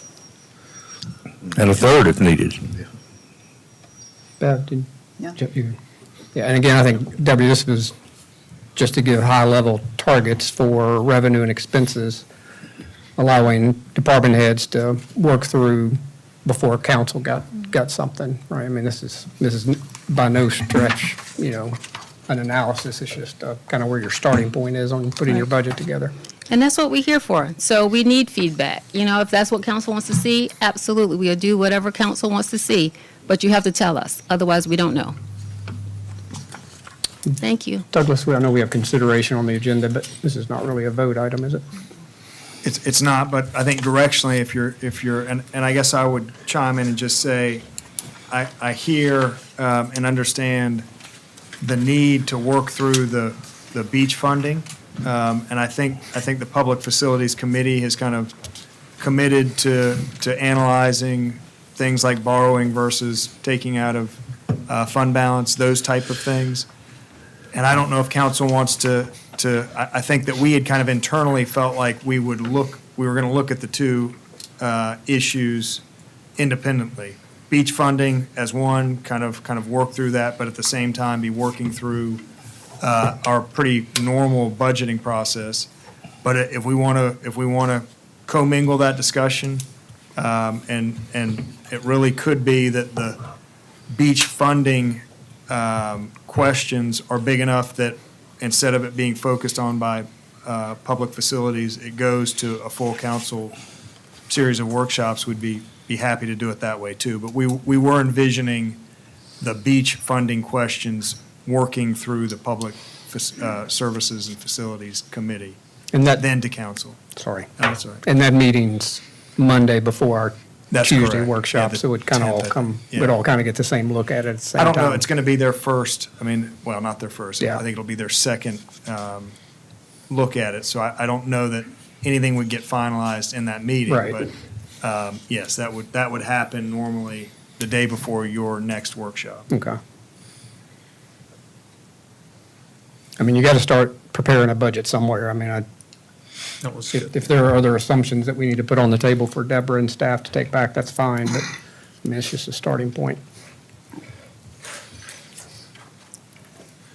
So Douglas, Nicole, do we want to vote on this, or just to give you guys direction, or I'm not hearing any changes at this point? I'm looking to you all for, do you want to have would you like to have a February additional meeting, or do you want to discuss this? Do you want to keep with the schedule as presented? Or do you want to, we could go either way, whatever you all want. Absent you giving us direction, we would just stay with the timeline that's in the packet. Well, we'll be discussing it during the workshop, correctly? Right? I mean, you kind of got to give department I heads just a don't want shot, everybody too. to panic. It's not, it's too early to be doing that. Yeah, I mean, I guess, it really, a lot depends that the committees are going to have to sit there and go through their budgets first. But after that first round, I do think it'd be advantage to having council at least find out where everybody is standing at that point. So if we want to redirect, we can before waiting another month. Yeah, so I think that's the way the calendar's set up, that the committees would be looking in February. It all kind of comes together at a budget workshop. And I do get the sense of urgency, but I think that's 5 weeks away to have the budget workshop, have all of it kind of coming together at Rolled up. John. that workshop. In February, or the committees are going to review capital budgets. That's correct. And in March, they'll review the operational budgets. And then at the March, is the proposal at the March council workshop is where We haven't set that date. We usually set a different date, but yeah, it would be right around, For a budget workshop. yeah, for a budget workshop in March. Well, I mean, You would have the information at the workshop. yeah, I'm fine with just making sure March we may have to have, to Russie's point, maybe even an additional workshop. Yeah. I think this is going to be a very meaty, non-typical kind of a budget year based on the large expenditure we have coming through and how we're going to finance that, and how that ripples through the operating budget. So, I think the sooner the earlier, but I don't think that the mid part of March is too late, as long as we're getting updates in between then. And I do think that we should put more meat on the bone for the February workshop that we're going to have around what these assumptions are, because right now, I don't know I don't know where this ends up in terms of revenue based on your assumption, or where where expenses end up. We have a big unknown as well with this. I think Scott said, 60-70% of our cost is people costs, and we have this Evergreen study that's an unknown out there as well. It probably won't be resolved until March. So there's some big question marks that I don't think moving sooner is going to get us there, but I think March is going to be a very, very heavy working month for us to get this resolved. Yeah, I would agree. You good? Got it. All right.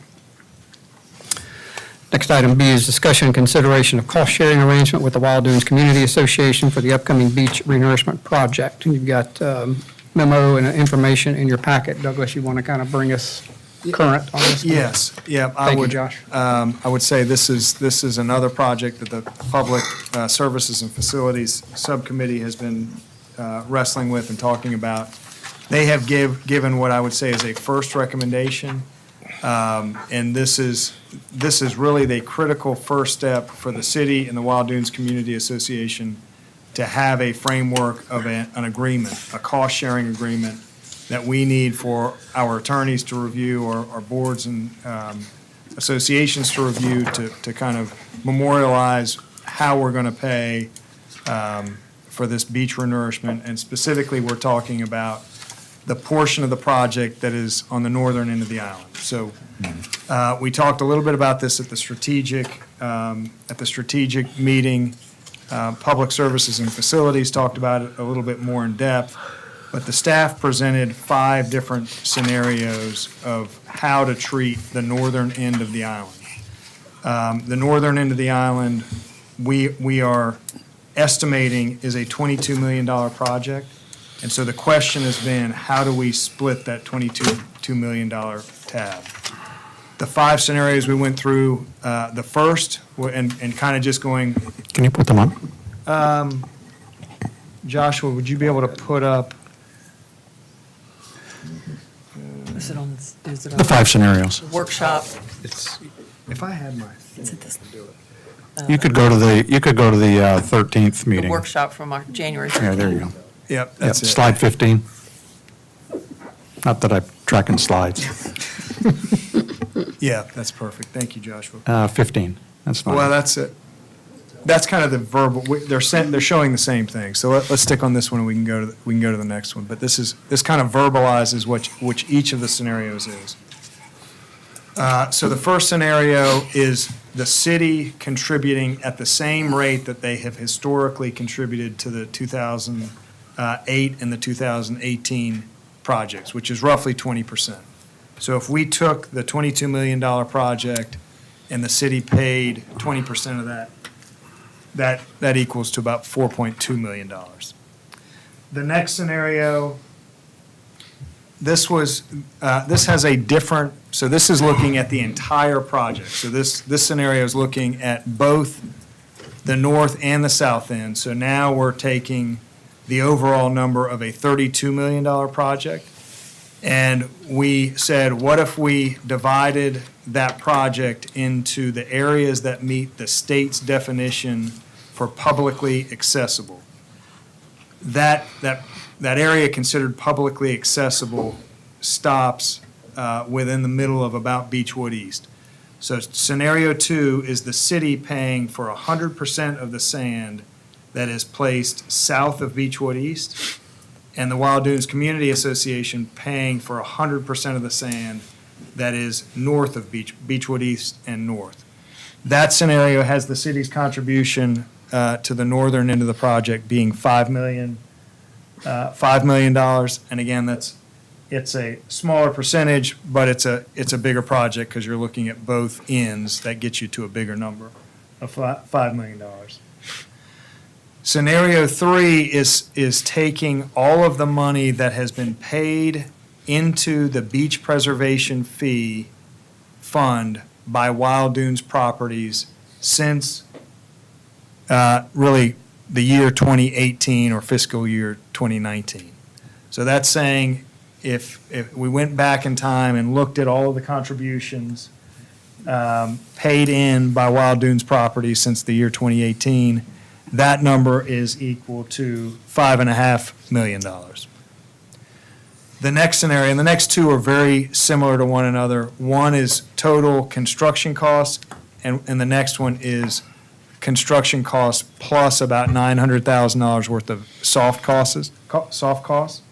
So scenario 4 is saying we are taking the percentage of the city's beach and tourism funds that are collected within Wild Dunes Properties, and we have figured that percentage in year 2025 was 47%, came from Wild Dunes Properties. So the theory here is that we would just pay back on that same percentage towards the projects in the north end of the island minus soft costs, and that equals to just over $10 million.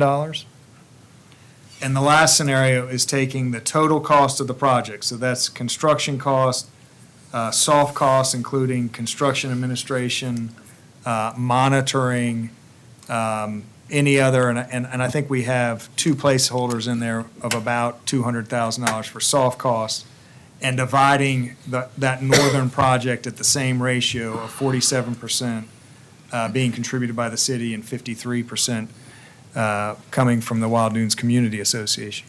In that scenario, it's slightly more, $10.3 million. So after reviewing this, the Public Services and Facilities Committee recommended going with scenario 5. And so we are tonight, and I guess I would say that they have committed to continuing to look at the kind of the how that funding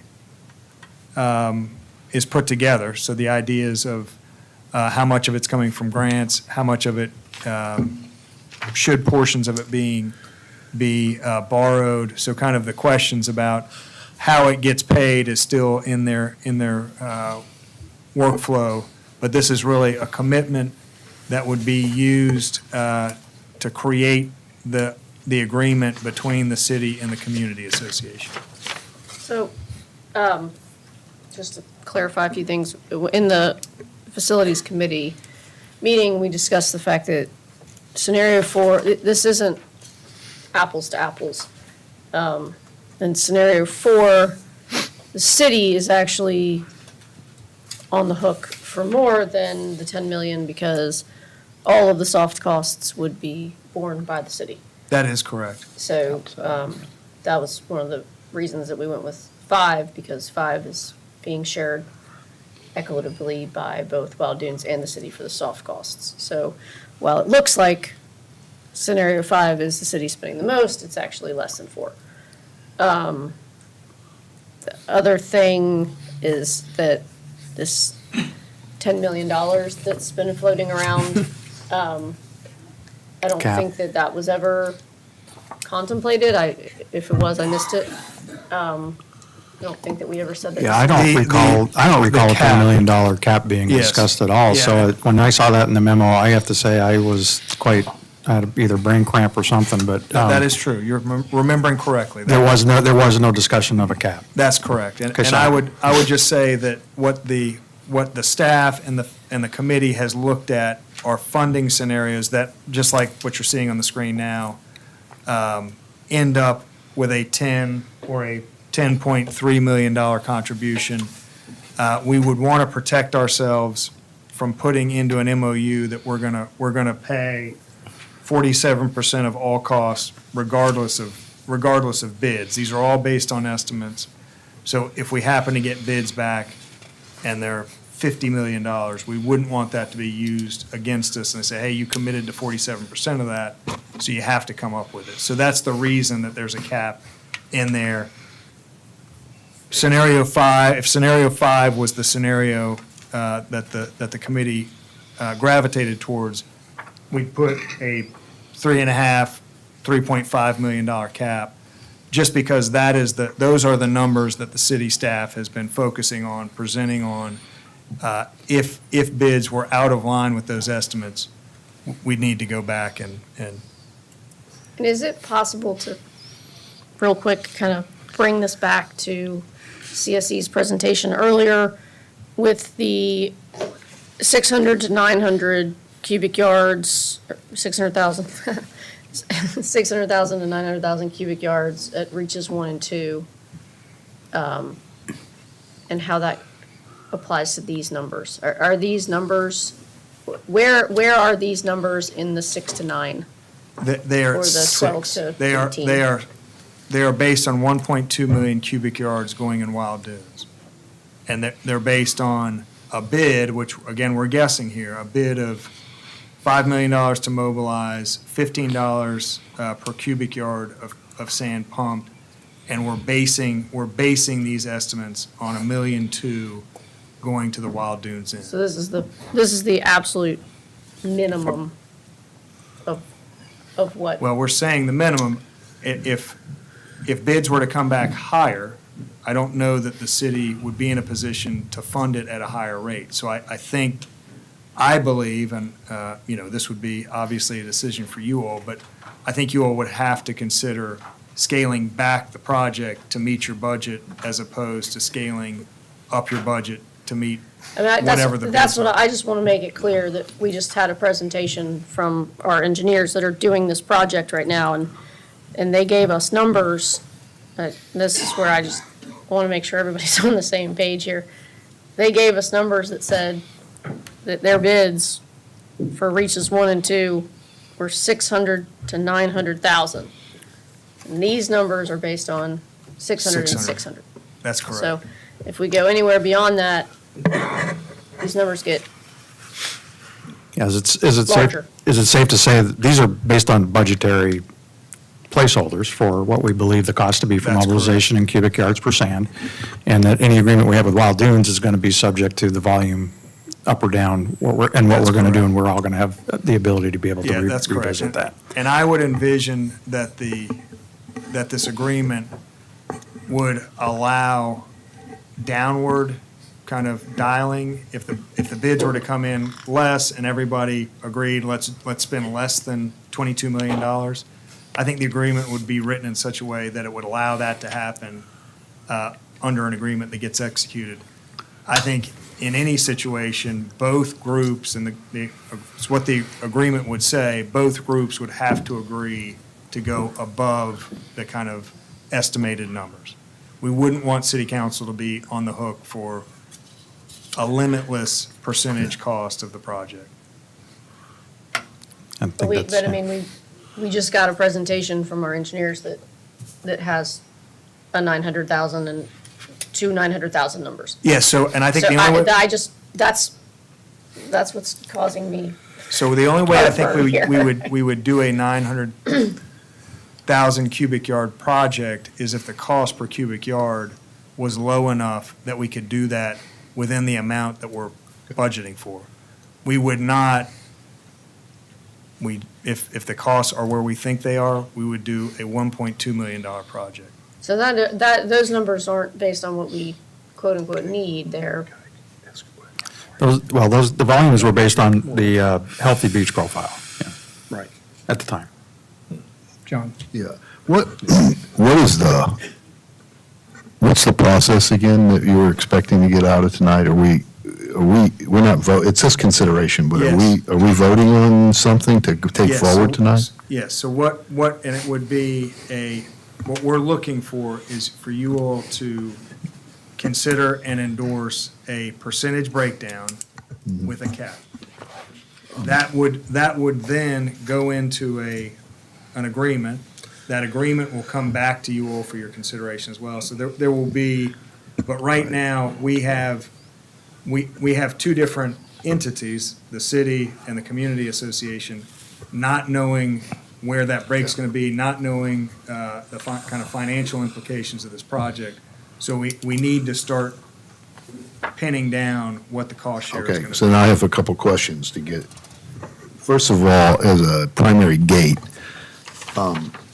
anytime we've gone to the state to get money, there's always been an issue of putting public money into private beach.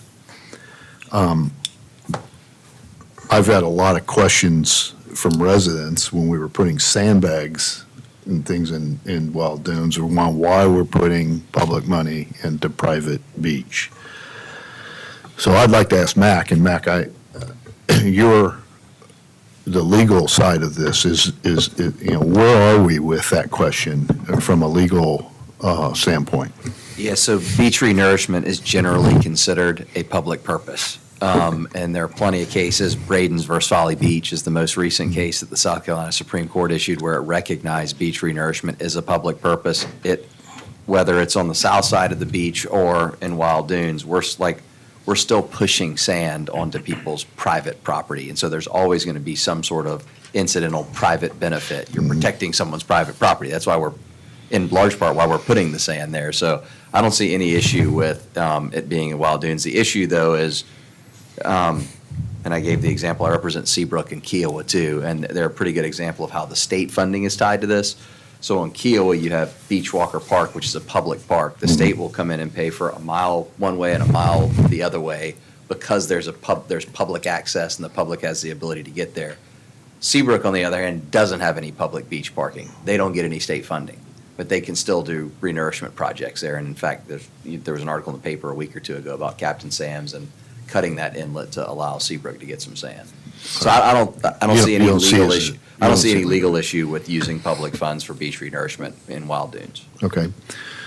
The next question I have is, I didn't listen to the committee meeting, I apologize, but what was the rationale for choosing 5 over 3 or 2? I mean, what was the discussion, or why was it landed on that? I mean, I think 1 and 2 are not feasible. I mean, 1 is when we got a bunch of money from other places, which we're probably not going to get. And the 4 and 5 seem to be the most fair in that what Wild Dunes has contributed via ATAX and then the Beach Renourishment Fund. That was my gut, and Yeah, So the discussion was more around, this is roughly what they've contributed, so this is what should be Right. spent. Yeah, Where- where I they- think where as a, they- sorry, as a framework, I think that it seemed fair, and I think to the points that Andrew made earlier, I think that there are a lot of other benefits that are made from the contributions that come in where the resources may not be required in Wild Dunes. But, and I think generally, that seemed like a framework to start with. My whole intention was, I thought this needed to go beyond the committee and get to the council for consideration, because there's work to be done on the validation of the use of that. I still have some, and this is more in the details, but the 47%, the actual percentage, this floated around, and it seems like we've got actual numbers on scenario 3 of money that actually came into the ATAX fund over the course of a period of time, yet we're not using that percentage allocation when we look at scenario 5, and I'll explain that. Instead of using actual money that came in to determine what the percentage is, we're using I think you said the rental licenses. That's correct. We're using declared value on rental licenses to come up with that as opposed to actual contribution. And, it's every point's $320,000 of contribution here. So, my ask has been, and it still is, one, I'd like to see how those numbers are arrived at. And two, I think the numbers are going to be what the numbers are. If Wild Dunes is contributing X percent, then that would be an allocation. But I don't think we validated that, and I think we need to validate those numbers. Validate the 47%, how Exactly. we. So the Because they those just, that collect accommodations taxes on our behalf do not get the granular per property identification that is needed to do that analysis. The only data that we have that can get us to the per property gross revenue contribution are short-term rental license accounts. We have tried and we have asked, and the county has licenses, though. Those license numbers are attributed to a property. And I guess my question, too, and it's an inconsistency, maybe you can clarify it, but you said that the scenario 3 was based on actual dollars flowing into the fund from Wild Dunes. That's correct. So if you've got the actual funds flowing in from Wild Dunes there, how come we can't get it for the? Yeah, so we scenario know five? the amounts that came in. We know the total amounts that came in, but we cannot use the data behind the amounts to get to that percentage breakdown of 4753. So scenario 3 is based on the actual amount collected. Citywide. Yes, so, we took the No, gross that- collected and then used the percentage that we create from analyzing our short-term rental gross Yeah. declaration. Scenario 3, the actual number is a citywide number. It's not a Wild Dunes. We're just applying the 47% To to get that the Wild citywide Dunes number. portion, Yeah. right? That's correct. Based on the license, Yeah, we are getting to the 47% based on the declared license gross. And it's the only way that we think we can get there, given what the collectors are getting of the accommodations taxes. And how does that, and I might get to David, but how does that take into account the 2 hotels? It is It's also also in in there, there. yes. David, sorry, you've been patient. That's right. Yeah, I kind of had an issue of basing it on the amount contributed. And part of that is, I look at when we were talking about spending ATAX, and I did actually, I'll back up a little bit. We were looking at what we took for the beach fund. I have no issues how that's split between the two. And I actually, when I was going through trying to figure it out, I split it based on the cubic yards and the scale of the project.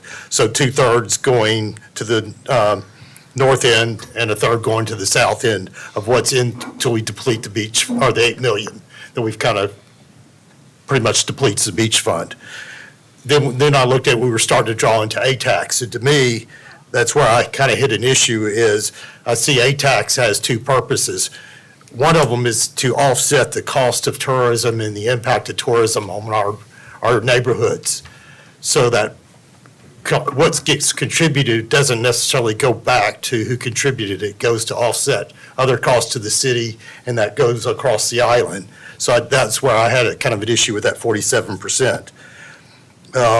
But going down where, because it was kind of interesting where I ended up at the end, so I'll go ahead and go through it, is I took our remaining A-tax budget, the municipal A-tax and the state A-tax, considering that I didn't think all of it should be going back to beach renourishment and not having a better number. 50% of the balance is in our reserves, our funds. And then I split that using the 4753 number between the two ends of the island. So not based on the cubic yards, but based where the money rolls back to.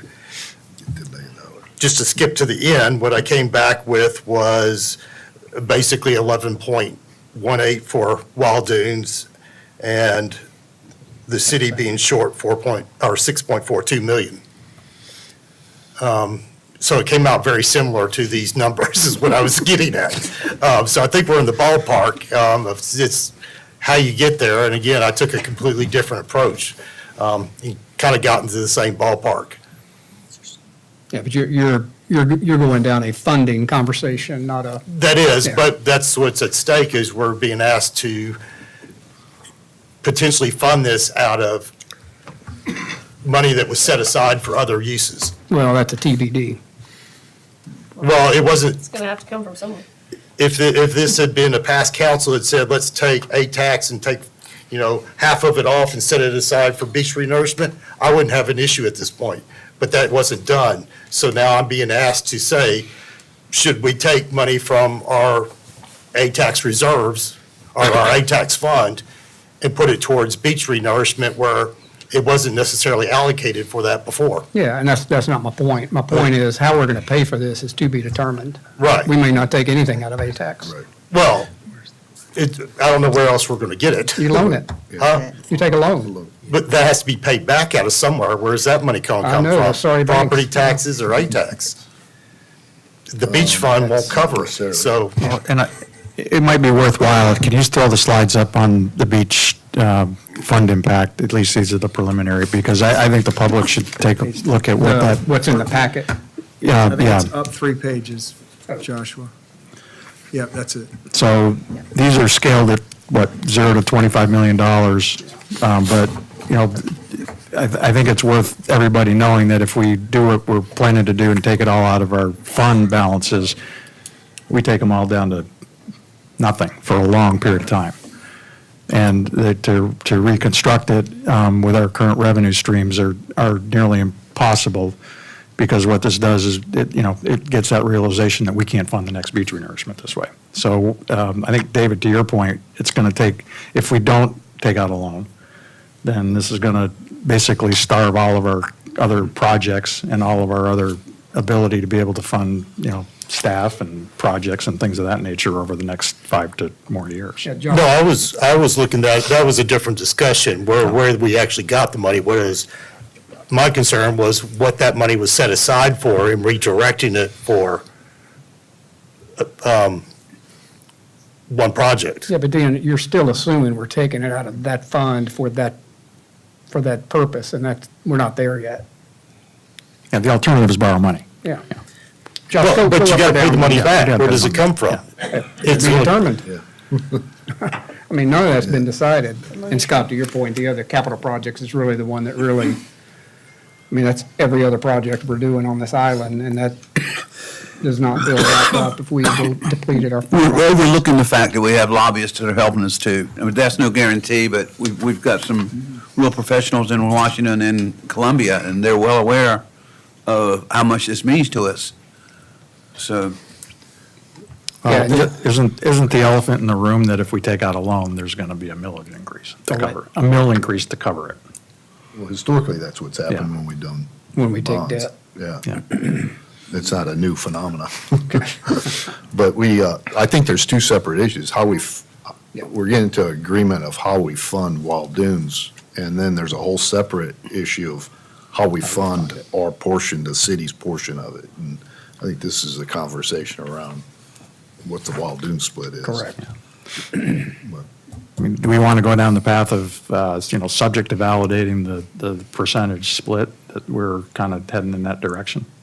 Well, the 47 is we're as finite as we're going to get, it sounds like, on. I'd like to have a walkthrough on that, if that's not too much to ask at some point. Say Maybe at that the one work, more maybe time. at the workshop. Let's walk through how those percentages were derived, so everybody's on the same page.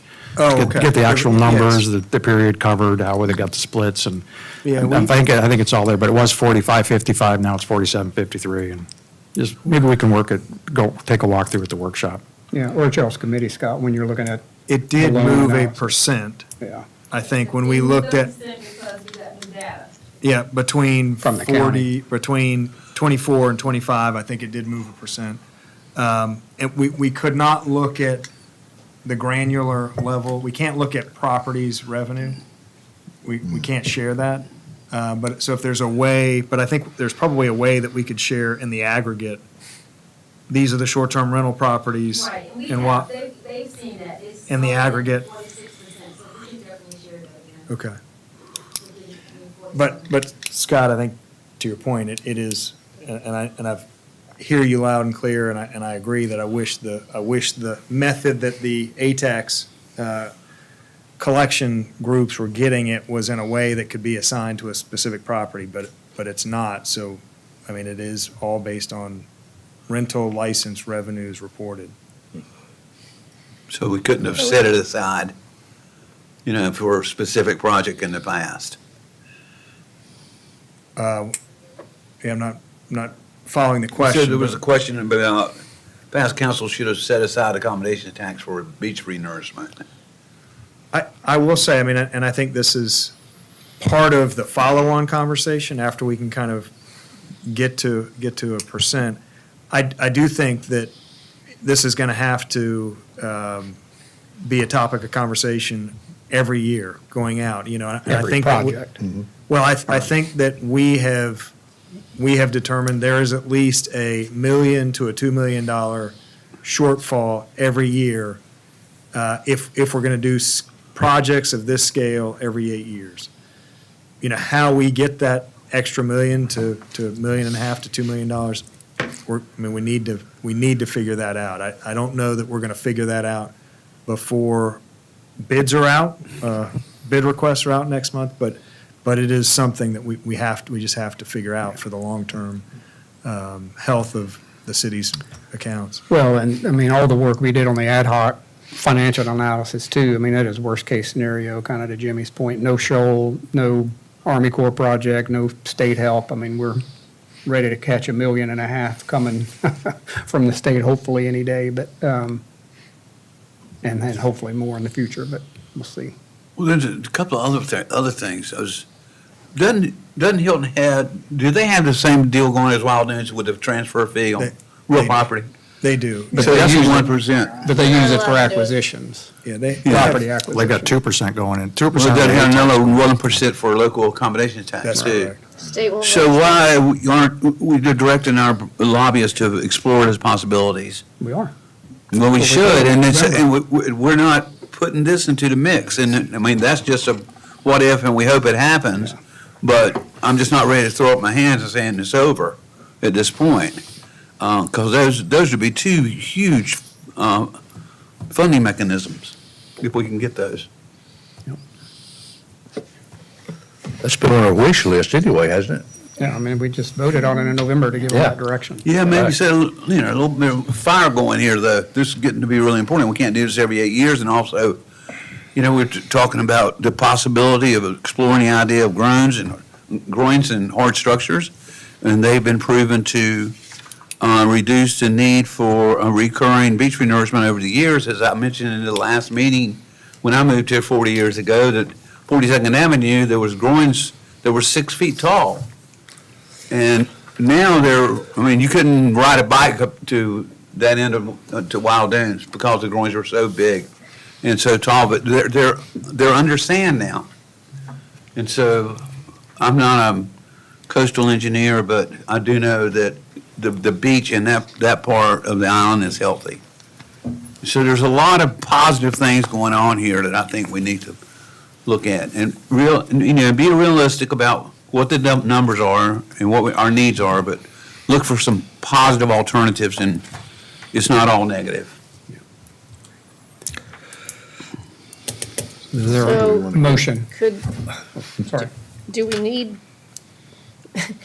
do we need to make these 40, do we need to be set on the 4753, or can we make a motion that says 4753 contingent on, Further analysis. yeah. Well, I mean, just from like the standpoint of, does it do any good to say that? so from, again, I mean, from our perspective, we have to begin the kind of Right. dialogue with the community association. So need to get a kind of reaction and a feeling from majority of council of where you are on this question. There is going to be an additional opportunity. You will get, this doesn't become memorialized until an agreement is signed. So a next step, there is another step, a formalized step of approving and authorizing an agreement, the execution of an agreement. These percentages are going to be in there, but they clearly could be, if there was a change of heart between now and when we expect to have a final agreement to you all in a month or so, it could be changed, but I think that we're getting down to a point where to work through this issue, the council has to kind of I guess that's give direction where they are. my point is, I don't want us to go with a number if we're not comfortable with it. I mean, Why don't- if it turns out that Yeah. we're off by a percentage or two based on an analysis that, can actually be shown with numbers, then that's kind of a different story. But I feel like we need to give Wild Dunes the assurance that this is the number that we're either okay with or not okay with. How about make a motion to move forward with the validated allocation, which appears to be, at this point, 4753, just subject to validation for the split for the ATAX funding for beach renourishment for Wild Dunes City split. That would be 47 city and 53 Wild Dunes. Is there a cap? Yeah, do you want to? Subject to a cap to be determined. I mean, I don't think we know yet. I think there are so many moving parts in this MOU right now that, if we've got an opportunity to put more sand and stay within a budget, are we just going to do that? I think we've got volume we've got to consider. I think we've got price we've got to consider. And I think we've got to negotiate that cap.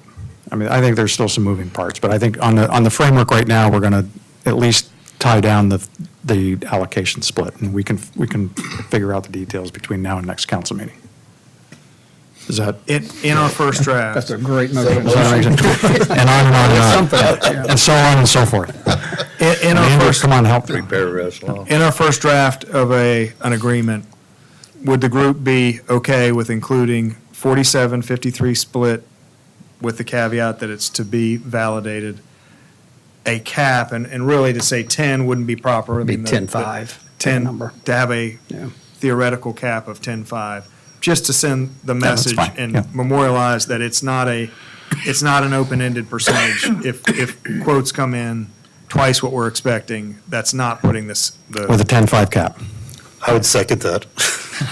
So just, I'm sorry, I'm trying to understand this cap though. So if we do that and it comes out higher, we just put less sand. That's correct. We're not saying that Wild Dunes picks up. That is correct. Extra, We okay. we would, Unless they chose. I mean, I guess that, yeah. we are, yes, we are just setting the expectation that we don't have really any more money than $10,500,000 to dedicate to a project. We just don't want to be an open-ended amount. But I guess where I am on that is, and I don't think this is going to be the case, but what if for some miraculous reason the volume of sand is only 1 million that's required and the price is less? We don't want to necessarily spend up to the top to pour. That's when the sand. 47.53 That's where would the kick in. percent comes in. Okay, up to with a cap up to. It's a Yeah. percent, Right. so we would, I mean, it's kind of like we're about to go to a very fancy dinner. We're having a sit-down Having a about the buffet bill, here, what we're yeah. going to do with this bill when it comes in, but we're setting that framework where we're going to pay If I just get 47. the soup. You're still paying 47% of the total bill, but there's a cap. That's an up to. Yeah. All right. You got it. Got a motion and a Yeah. second.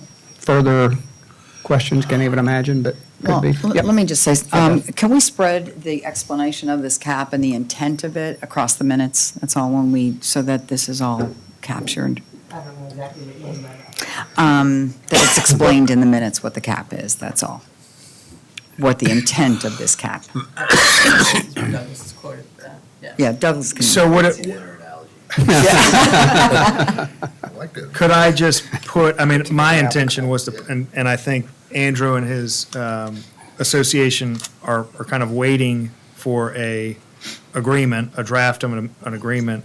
And I think I would just put in the cap as it's in there now, but just explain in there in a parenthetical that it's to be determined or validated at a future time. Correct. So Yeah, we I think we can do that in the, I mean, I'm sure the minutes will reflect, there was a lot of talk about the cap, but we can Okay. actually put that in what we send over to them. Thank you. Yeah, just, yeah, All subject. right, we've got a motion and a second. All those in favor say aye. Aye. Opposed? Thank you. Just one last question. On the MOU, that we're going to be looking at another version at the, Yes, yeah, we have a version with Max doing it, yes. Yeah, that was helpful. What? To at least, yeah, to at least push the agreement forward, we can always change it. Yeah. Yeah. but yeah, that's in your, thought you were kidding. that's in your wallet now, the MOU? If I go back to a couple of minor tweaks based on the vote, then it'll come back to us. Okay. Yeah. And again, we're going to know a lot more in 30 or 45 days with bids and all the other, some of the pieces start coming together here, hopefully. Next item is discussion and consideration of allocating up to $500,000 to improve the marina parking lot and amend the lease agreement. Douglas, you want to Yeah, so this is. bring us forward again? This is another one where we're really trying to kind of get off of stall a bit, and there will be plenty of, there's going to be plenty of additional steps after this step if it moves forward tonight. But the Public Services and Facilities Committee has been working with the restaurant operators to come up with a plan that would eliminate the need to share parking altogether. So that's been kind of at the forefront of what we were hoping to achieve. We have come to an agreement with a plan, and that plan includes, I think it's 7 trailer spaces, maybe 25 car parking spaces, and additional room for the city's green space to connect those parking spaces to the new public dock. It also gives an area for exclusive restaurant parking areas that they would no longer have to share. And what has previously happened is this city council gave us the authorization to move forward with lease agreements. We reached out to the restaurant operators. They indicated that they weren't willing to consider those lease agreements without a promise basically to fund all of the physical improvements to make this plan happen. So that's the Public Services and Facilities Committee has made a recommendation after looking at a lot of examples of other parking lots. They have gotten to a point of recommending that the city commit to funding these improvements. We believe that the cost of these expenses would be around $500,000. Generally, the improvements would be recycled asphalt parking surfaces, a decorative and a functional concrete ribbon around the edge of that ground-up asphalt to clean it up and to hold the gravel in place, and to permanently create drive aisles out of asphalt, which is a requirement that the restaurant operator wanted to see the actual drive aisles be in asphalt. So if council is agreeable with that plan and you indicate that tonight, the next step would be to go back and actually negotiate the lease amendments. So it's many more steps before this comes to fruition. If the city is successful in getting the leases amended, there then would be a full design done, then it would go out to bid, then it would go out to construction. So there's a lot of additional steps after tonight, but the endorsement or the vote we're looking for tonight is whether or not the city is agreeable to committing up to $500,000 to fund these improvements in exchange for amending these leases and getting the exclusive benefits that you would from this change in plan. And just one other thing, since we're, being optimistic, we did discuss with Dave Lorenz of the restaurant, the possibility that the restaurant take on kind of the management of this project, get it bid, see if we can get it in a less expensive manner, same thing oftentimes when you're as a small business going out to bid versus the city, maybe we can get it slightly less expensive. And they were amenable to that. So, and then they would also be a little bit more, they'd have more to say with the time frame and how it all happens from their perspective. So that's just hoping that we might save some money. Mac, this may be a question really for you. So when we did these leases 5 years ago, I guess somewhere in there, so it was a triple net lease, so, the expense, and both tenants down there have put in a significant amount of funds. And I guess my question is, are we violating that lease by doing this? But I kind of got myself okay with it because the city's getting, some green space, some parking, some trailer parking. We're kind of getting benefit from this change. I mean, I just want to make sure we're not stepping on something. This goes back to Bogosian's question too about using public funds for a private purpose. We're getting things out of this, additional parking spaces, trailer parking, little park up there. So I do think there is a public benefit associated with us doing this work. The one thing we need to make clear of though is if we're paying for these improvements ultimately under the lease, the going forward maintenance, at least particularly to their property under the lease, they're going to have to continue to do that. I don't want there to be confusion that, because the city's doing this, they're stuck with maintaining it, because that was never the intent of the city. They confirmed that during the meeting that they were. Yeah, I don't think it'll be an issue, but we just need to make sure that's They're totally on board in with this it. agreement. Yeah, but that should be in the agreement, but they are, just from verbal standpoint, Conversation. they have, yes. And at the committee level, I know we're saying up to 500,000. Was there a conversation about taking that out of the supplemental rent that comes to us as a result of their sales, as That's- opposed to money out of our pocket? Yes, that would be a way of funding it. And are they agreeable or to be Yes, determined? I Okay. I Yeah, believe think they that are. framework's workable. You talked about them potentially doing the bid or getting Yeah. the other bid.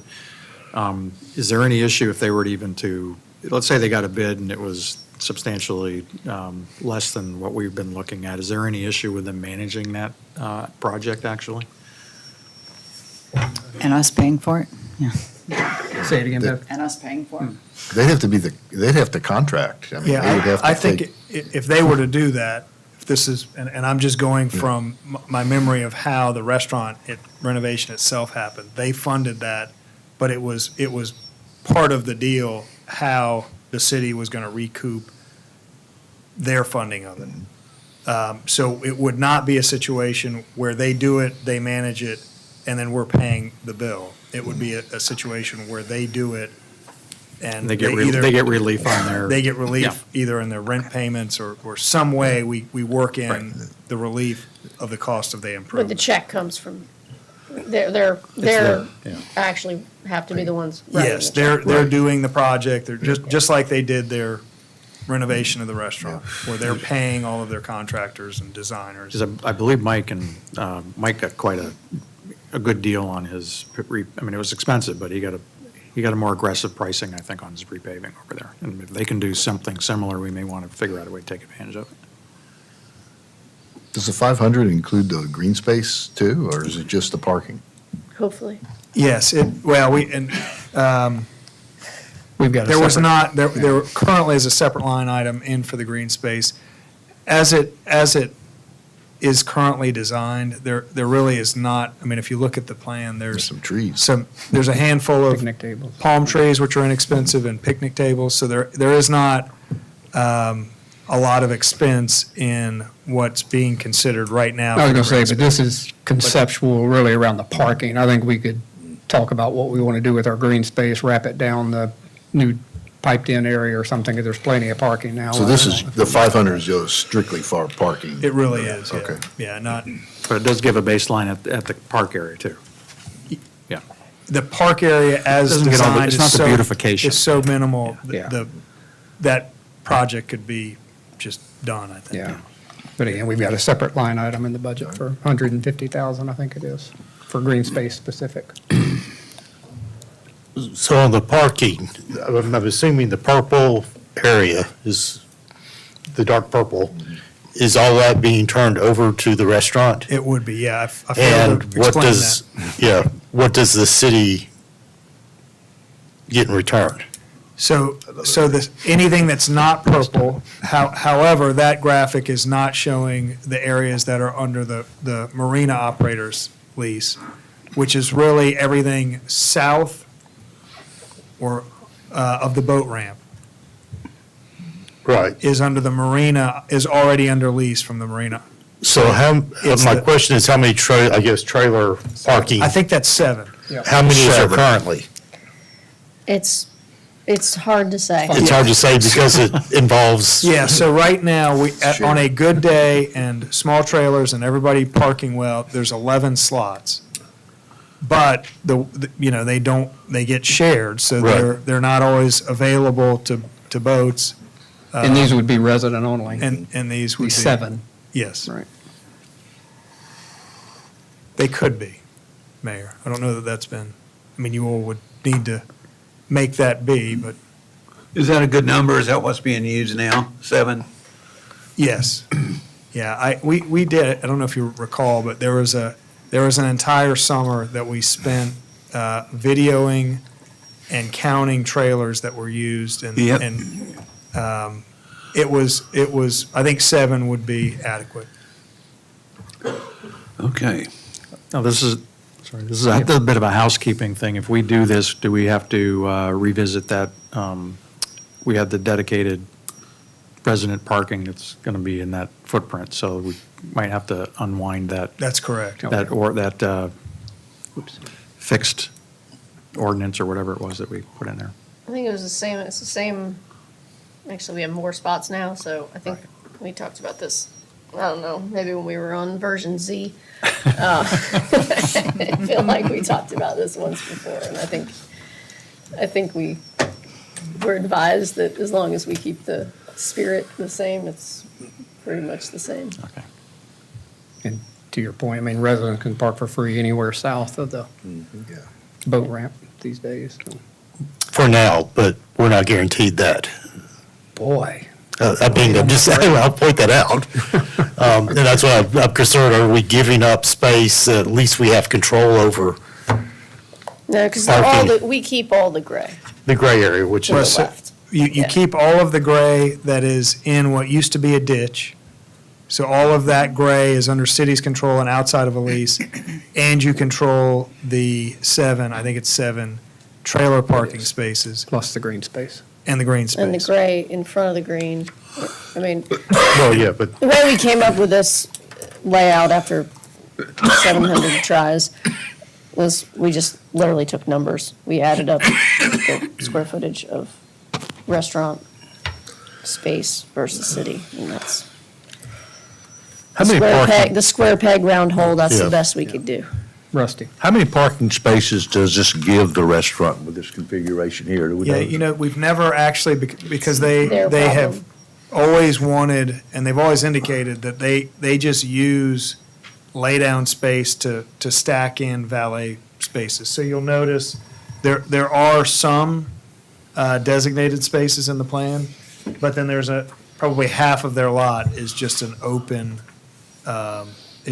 area where they would stack those cars in and not have them as just regular parking spaces. And So that was we've- kind of one of the intents too, was that this is their space, they do what. Here's yeah. 20,000 square feet. Whatever you guys want to do with it, if they want to make it into a soccer field, go for it. Need a motion, Motion to approve. as stated on item 7C. Second? Nicole, you good? You can just take it right off the. Other questions, comments? All those in favor say aye. Aye. Opposed? Thank you. Thank you to the committee. I know that was multiple committees spanning multiple years to get to this point, so thank you for that. Next item is discussion and consideration of the creation of a standing finance committee. You'll recall this was, came up at our strategic planning meeting. David, I think you actually brought this up first and put it out there as a review of our monthly reporting package, and maybe our workshop changed some structure there. So you want to kind of kick us off here? Oh, okay. Yeah, I mean, just coming from the outside and looking at the financial reports and how they're laid out and how easy they're to understand, felt like there could be a lot of improvements done to them in the way they're presented, what information is included. So I kind of wanted a finance committee, thought was that a few of us would get together, depending on whoever wanted to be involved in it, to kind of look at that, what is reported at the monthly or what gets reported quarterly, and also look at, is there a desire to do a deep dive quarterly or even monthly, for that matter, into basically the finance. We just had a pretty good lengthy discussion on some of the issues with finances, so hopefully we would have that data available easier. So that's what I was thinking of. The purpose of the finance committee was really to look at what do we, as a council, want to see on our monthly and potentially quarterly reports. Gotcha. I think it's a great idea. I don't want to be on it, though. I hesitate to put yet another committee on our staff to prep, sit in, and report out from. I mean, I wholeheartedly would back, looking at our monthly package and seeing if we want to tweak that heavily and totally change it and let that be kind of an ad hoc thing, but that's just my opinion. When it first came up, I thought it was a good idea, and then I started thinking about the time involved. Here we are, we had a lot on our agenda tonight, and we still have quite a few things more to do, and we're at 2 hours and 15 minutes. And counting, this would be another meeting. Who would be determined to be on the committee? It's more council meeting. I'm really concerned about the staff. And if there's a more efficient way you want to see reports, then the city finance officer is very amenable to talking to you and giving you most anything that you would like. At this point, I was just backing off of my original support of it, because I just think it's going to be a lot of time, much more time needed, and then that will be needed. I don't think it's going to raise our efficiency one bit. But I thought it, make sure we're all saying the same thing. I mean, an ad hoc type scenario where we look at our monthly reporting package. That's fine. David, I know that's at least with the At least tenants. starting at that point. Bev. Well, I guess, the most important thing we do is the budget, in my opinion. And a budget is to tell a story. So I guess I thought of, if I think of a finance committee, I would think that it would, not look at the, is the budget balance, what are the questions that we would ask Deborah? That's not the purpose of it.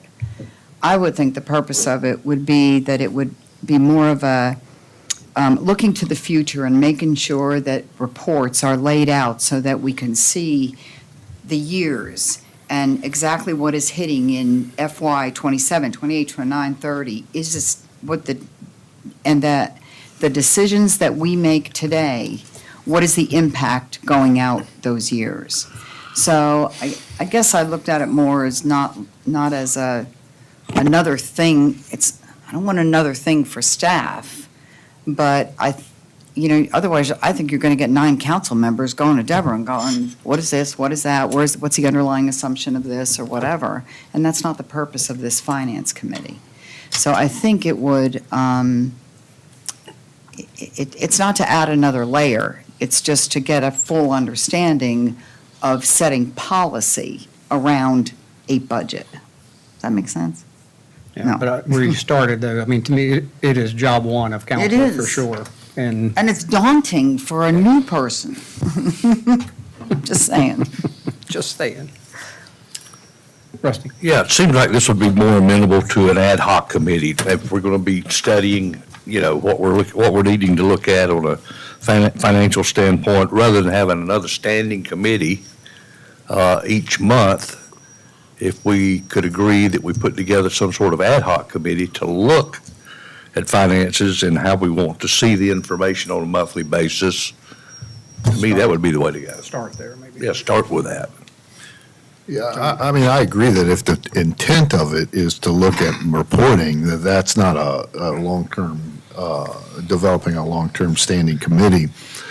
But I do think that to me, it's beyond that.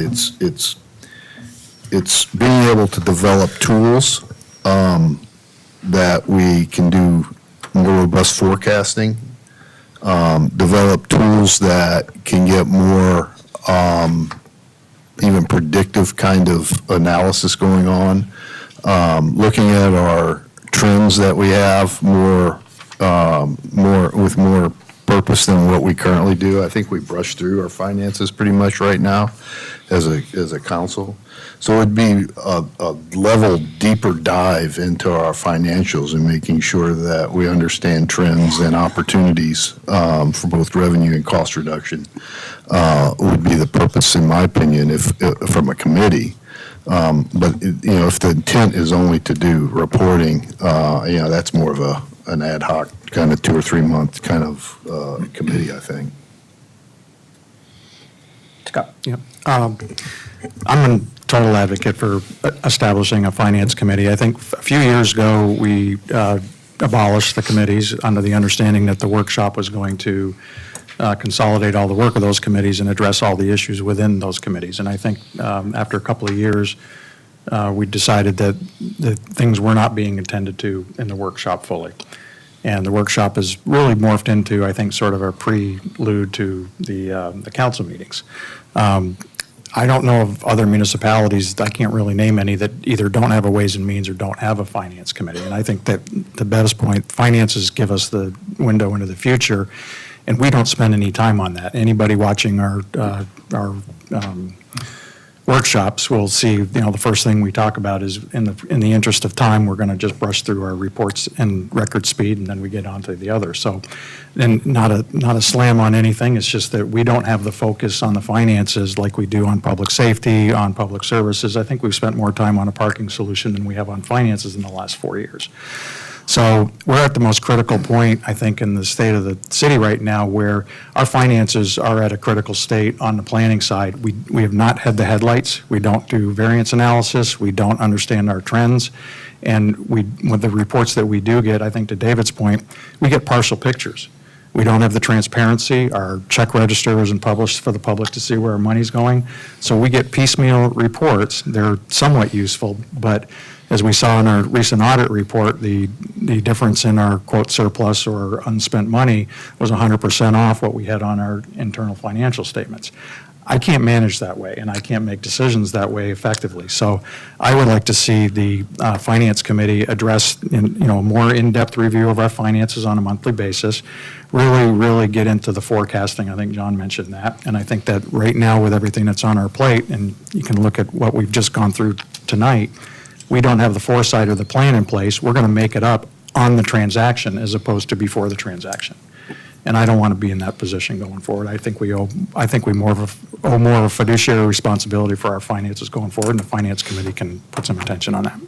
I just had a question about you said the audits showed that we were 100% off of our internal reporting of what? On the surplus.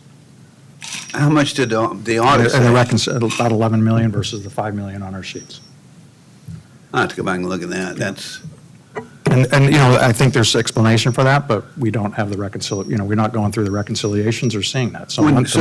But there was no journal entry. Go back and take a look, Jimmy. I'm going to take a look. I mean, there was no journal entries. Which means Anyway, no changes. the point I'm trying to make is we need to have more transparency of our finances. We need to be looking at the total pictures, and we need to get in front of things instead of reacting to things. And I think there are many different ways we can do that, but Is this consideration for a vote, or what's going It on is, here? because if you, again, just to kind of walk through the next steps, if you voted to put on a finance committee, that's an ordinance change, 2 readings, down at that. But I mean, it's not a tonight issue, other than just to light the fuse to the next steps. Right, Douglas? That's correct. yeah. Nicole? Ordinance change. So we're not, are we?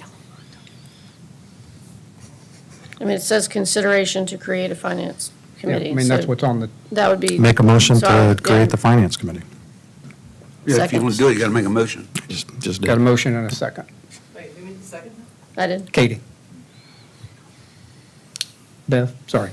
Oh, Ashley, sorry. I'm in support of a finance committee, just not even being a newcomer, but taking a deeper dive, and because I think it's difficult for anybody to understand if they don't have an accounting background specifically, but, just understanding the city's budget more. But my question would be, because I don't want to take up, staff's time, and understand that is something we definitely need to consider, but would quarterly committee meetings be something that we should talk about as compared to monthly committee meetings for a finance committee, if we were to? For all committees or just the finance? No, just for the finance. I think that would be to be determined. Is that something we propose and vote on, or? I think when we draft the ordinance, we can kind of either leave that blank or put a suggestion in there if y'all want to meet more frequently or Or less frequently. leave the flexibility. That's right, yeah. Yeah, some committees don't meet every month based on the need. Right. When there was a Ways and Means, who from staff ran that? Was that Debbie? Was it usually Debbie, or was it? I mean, all council was Yeah, it was a involved, but Debbie. So, ran it, yeah. I mean, so like. Well, going back years and years ago, excuse me, Katie, for interrupting, this might help you. Years and years ago, it was just 3 members of council, and the city treasurer was involved, but the council member was elected chair, and that person would run the meeting. Okay. But that was a long time ago. And then we went to, everybody on council being on the committee for a number of years. I don't have that information in front of me, but But that's kind of the past. yes, it is the past.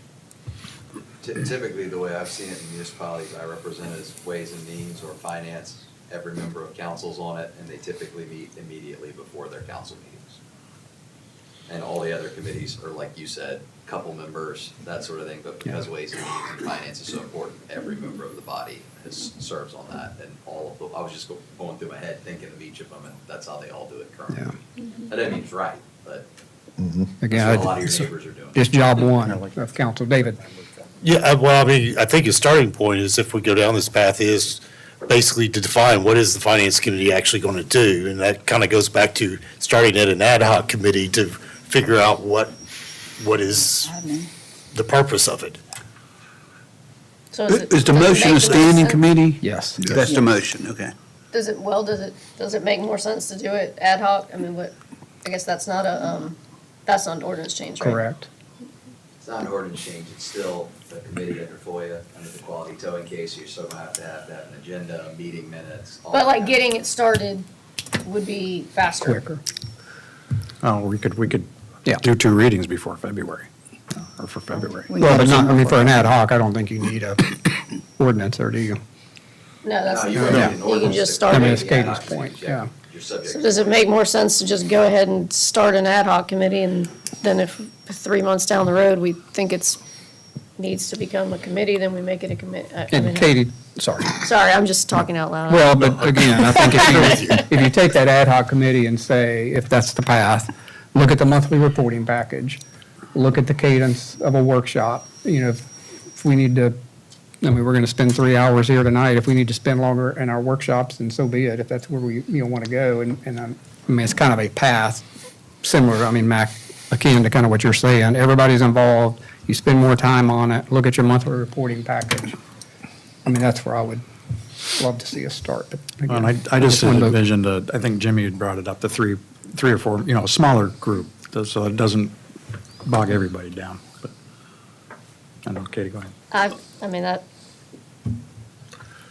I'm more in favor of that, but that's just because, You were the second on the because I motion. personally don't think I'm going to contribute a whole heck of a lot to a finance committee.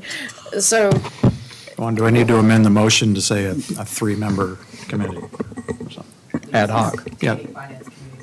Yeah. Can we just or we could withdraw that motion and start over? And Scott, well, go ahead. Let me just get this Sure, withdrawn. sure. Scott, are you okay to withdraw it that way and let's start this conversation? Katie, you were the second. I mean, I'd prefer to go right to the standing committee. I think it's that important. That's just my take, but Yeah, we've Let me got, get Jimmy. we've got standing committees now. There's what, we have three, right?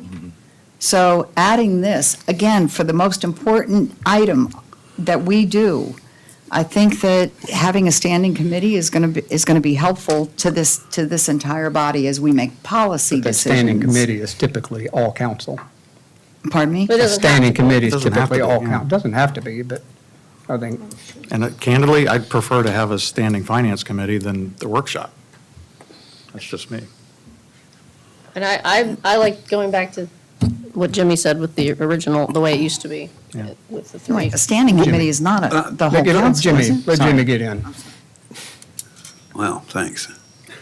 So, Scott kind of stole my thunder a little bit. What I'm thinking about is like, so we have another committee, we still have the workshop, but we can't vote in the workshop, but we got to get together, and that's usually the longest meeting of the month. So we got this committee, which we all got to get together unless we decide on 2 or 3 or whatever, for another meeting, more staff time. I'm just wondering about the efficiency, and I don't think 9 council members are bugging Deborah to death on this stuff. I just don't know. If we go down this path, do we eliminate the workshop and go back to just the committees? Because now we have your committee that you're on, then you have this standing committee that you could be or could not be a part of, then you have a workshop, and then you have the full council meetings. That's 4 meetings a month. Is that what we want to do? Just asking a question. You know, it's for the people, if there's only a limited number of people on this one committee, and there's only a limited number of people on every committee, then everybody has got, like, right now, they got a committee meeting, and somebody's gonna be on the finance committee, that's another committee for them, and then there's the workshop, and then there's the full council meeting. And at the workshop, we can't vote. Yeah. How many committee, there were, what, 5 or 6 committee meetings? Yeah, Committees about originally. 5. So, yeah. Yeah. So we need to take a deeper dive and look at the whole way this whole thing's set up. But Scott, to your point, you're right, I think it was 6 committees, but we've added environmental, we've added beach ad hoc. I mean, we've taken staff time on other committees, not council committees, but But we're talking about council committee here. I know. So, yeah, so, of which we have 3, correct? Mhm. Same thing. I mean, that's, isn't. I'm talking about don't we from call that- staff time. Got it. It just stuns me that our municipality doesn't have a Ways and Means or a Finance Committee. I mean, it's So just. then go back to a Ways and Means Committee and do away with the workshop. I mean, I think you need all council weighing in on budget and financial information. Again, to me, it's job one, and it's our number one duty. Now I'm getting somewhere. Circular? I guess, Yeah, do away with the workshop. I think, Yeah. Oh, sorry, Ashley, somebody on that end. talk. so I guess I was thinking that this is entirely different than what happens at a workshop. I mean, if, like Scott said, if we're looking at trends, David, if we're looking at the reporting, we're not doing that as a workshop. This is, does Deborah have all the tools that she needs? These are the decisions that we need to make as a policy body. So do we have all the information, analyzing the reports? Is this how we want it? That's different from a workshop where we're actually into the budget and approving a budget for this year. I'm looking at more sustainable. Are the decisions that we make today, are they affecting anything downstream? Are we thinking about that? Just from a policy position, not as a, let's approve the budget for this year. So I'm looking at more. Let me looking get at- Ashley first. Yep. I'm Sorry. I mean, I would be in favor of using a finance committee to replace the workshop. Again, like Jimmy said, we don't vote. A lot of times it feels, in my personal opinion, not hugely productive. And I feel like a lot of the recommendations that are made in committee meetings can just be sent to council instead of going through a workshop and then possibly to council. It kind of eliminates that. But I also agree that for a finance committee, that every council member should be on it. I feel like that we all need to understand the budget better instead of just a handful. And I think it would just be helpful for everybody. So step one. Just a matter of semantics. I'm not saying to replace the budget workshops. Right, Right now, we have a workshop every month. right. Yes, the And, monthly that's workshop. not really needed to me, in my own personal opinion. Okay, I'm not speaking for anybody else. But yeah, we have to do more work on the budget. I agree. And believe it or not, I'm done. You mean the We'll month, see. you mean the monthly workshop? Right, yes. Yes. The monthly workshop. Yes. Russell. Yeah, thanks. I mean, we're going all around. To me, I mean, if we're not going to have, I was in favor of an ad hoc committee to just look at it and say, okay, what do we need going forward? I was fine with that. It looks like the will is not there for that. Why don't we consider withdrawing this and considering going back to the Ways and Means Committee? I mean, instead of adding another standing committee, use what we've got with the committees that we have and just restructure that, or go back to the way that we did it a number of years ago. I mean, because I think every one of us sitting here need to be involved in the finances on a monthly basis. Whether it be the Ways and Means or whatever, I don't think we need another standing committee to come and report out to the council and say, oh yeah, by the way, this is what we talked about, and then we just, we go on and do our thing, and we probably don't have any better level of understanding by just having a committee report out to us monthly. Let's just all do it. Let's do what we got elected to do. So the motion would be, I'm just floating this out here, to establish amend the motion to establish a finance committee and eliminate the workshop. A finance committee made up of all of, essentially, you're going to bring back Ways and Means and do away with the workshop. Do we need to withdraw the previous motion? Yeah. Or just I was amend. trying to get there earlier. The call is, your face was. I withdraw mine. But let me get the Sorry, motion it was withdrawn. Scott. I was the second, Withdraw the sorry. motion. Well, I'm going to just add something. The motion is to create a standing finance committee with all members of council and to eliminate the workshop. Do I hear? So you're amending your motion. Right. Yeah, and Katie, are you good with that? I'm good with As a that, second. so I will second that. Further, Jimmy, you got something else? You said you were done. I'm done. All right. All those in favor say aye. Aye. Opposed? All right. Next item is discussion and consideration of state budget requests through lobbyists in your packet. You've got a couple of pages. The first page was what we approved in November, which included revenue production ideas and the funding priorities based on feedback from our lobbyists. Next page was around taking our next fiscal or the next fiscal year purchases that would fit into those categories, and you can see them on the screen or in your packet, about 6.5 million. Let me just set aside beach renourishment for just a second. So this is equipment purchases from a public safety standpoint, drainage, stormwater infrastructure, beach access path, and some green space. And again, just kind of going off our lobbyists when they were here with us in November, talking about what has the best chance of getting through a budget allocation process, and that's kind of where these categories fit. So again, set aside beach renourishment for just a second. How does this land on you? I mean, if we could get some version of a $6.5 million number to free up some other money, that would be awesome. But Good. Good. Cool. Okay, go ahead, Katie. No, yeah. And the only thing, not the only thing, beach renourishment's not on here. You know, I think our lobbyists have said, tough one to get across the finish line. If we want to put something on beach renourishment, my comment would be, there's this whole big budget surplus from prior fiscal year that legislators are going to have to decide what to do with, almost $1 billion. I would let this 6.5 kind of stand alone as this year's budget, or what are they calling it, community enhancement projects. And then if we want to add something below around a one-time beach renourishment project and deck it against the budget surplus, I think we might have a better chance of getting maybe both. That's a little great bit of idea. semantics, Let's add but- 20 million to that one. Yeah, a little semantics, but just going based off of our lobbyist feedback.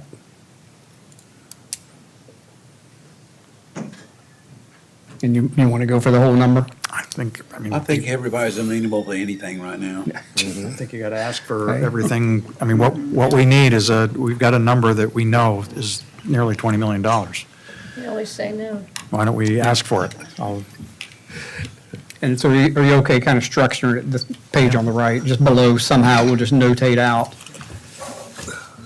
against, because we're not going to get 20 million out of the budget.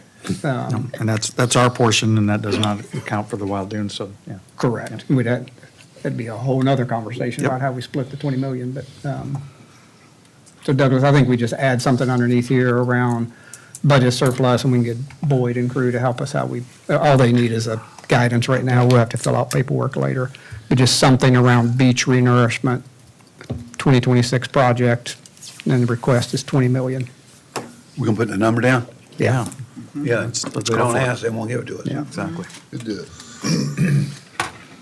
I missed the conversation, but I don't know if Jimmy, I think, brought up a point around potentially the 1%. Is that something that we want to add to this? Well, this is just state budget allocation request. The first page is what we charged them with last year to go after. Ongoing beach renourishment funding, flexibility with ATAX dollars, revenue generation, whether that is additional accommodations tax or transfer fee or, what is it, Douglas, the Okay. mid legislation to allow us to do a flexible beach assessment kind of number. So So the they're 1% aware of wouldn't be a policy. budget. Correct. That'd be a policy change. Yeah, Correct. It's something, I think it's a good point that we should probably make sure they know that that's a potential for us to get more funding into our beaches if we could get that relief from the state. Great. Want to push it hard. So adding 20 million for beach renourishment decked against the budget surplus. Douglas exchanged notes with lobbyists today. They need something Monday-ish, and again, they just need an email from us right now for directional. We'll have to fill out paperwork later on specific request. Is there a motion? Motion. Motion to approve. Second. Nicole, that was John with the motion and Jimmy with the second. All those in favor say aye. Aye. Opposed? Thank you. Next item, discussion of future Charleston County transportation sales tax. This is really two different pieces, and Bev and I had a quick conversation to add this to the agenda. So on the workshop / Ways and Means Committee for February, we'll have someone here from Charleston County to talk about the half-cent sales tax. So that's the big number, infrastructure numbers that wish list and, again, decked against the half-cent sales tax that will be on the November ballot for all of us When is that presentation? on the 10th, February 10th. The second piece of this conversation is an annual request that comes from the county for CTC money. Think about how we had the 21st Avenue sidewalk redone. That was kind of a smaller number, bite-sized number. We've got 2 other sidewalks approved and in various stages of design, and we're looking how to lay it out. So let's focus on the smaller piece for a second because it's a little bit easier, I think. So one of the things we have approved from the county either last year or the year before, Douglas, is on the far end by the Exchange Club, continuing that sidewalk up to Second and putting in a crosswalk to the Exchange Club. That was last year. So that was last year. That's approved. They're a little bit quicker than the Army Corps, so maybe in 2 years we'll have a sidewalk down there, but who knows? But our setup for them, the county, was we'll do that in phases. Let us get this first phase up through Second Avenue, and then let us take Second Avenue and continue it up to 10th, because we have nothing from an infrastructure standpoint, from a sidewalk. Now, we have the bike lane, but not that. So I think, quick conversation with Douglas today, I think that was our plan, is to just ask the request to continue that sidewalk on Palm from Second all the way up to 10th. Well, we would have to. Or some number. Yeah, we'd have to Some avenue number. shrink down the Yeah. request to fall. To match their budget. Yeah, probably, we got two blocks approved, probably would be 2 or 3 more Yeah. blocks approved. It's like a good beach renourishment. You just Like a- fit it in your budget. Yeah. I get it. So probably second, we could ask for up to fifth. Yeah. And see if that's within what they can do. I want to go back to the TST though, right? Yeah, So- we're going to get there. Okay, Yeah, sorry. let's just nail this, and this one's a little bit easier, I think. Are y'all good with us just continuing that sidewalk project through this small stuff with county? And just for clarification, this is TST money. Yeah. And Right. we're talking, this is Just the small TST stuff, money yeah. that we're talking about. So that half-cent sales tax, that's the conversation I think you're wanting to have with the big infrastructure items. Well, I'm looking at the bike, I guess under their categories. I have a different slide, I guess I'm looking at. But under bike and pedestrian, so I really want to look at, when we got back to them, Douglas, on what projects that we wanted to add, and I know this is only going on their list, but there is a real gap at the intersection of the connector and Palm Boulevard. And that gap, and whether you look at the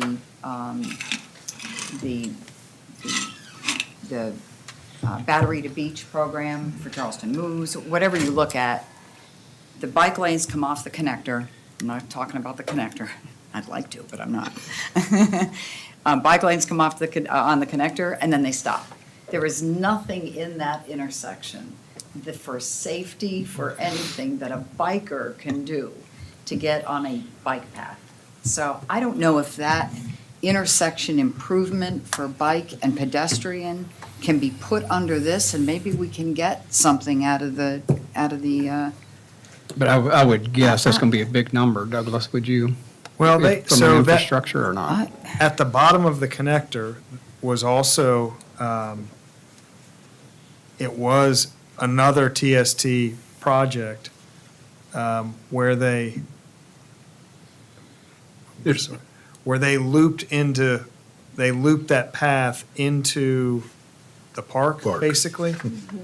Because they studied that area and they don't have the area, so that is a 5-year ago TST project to connect That the hasn't bike been path. completed, correct?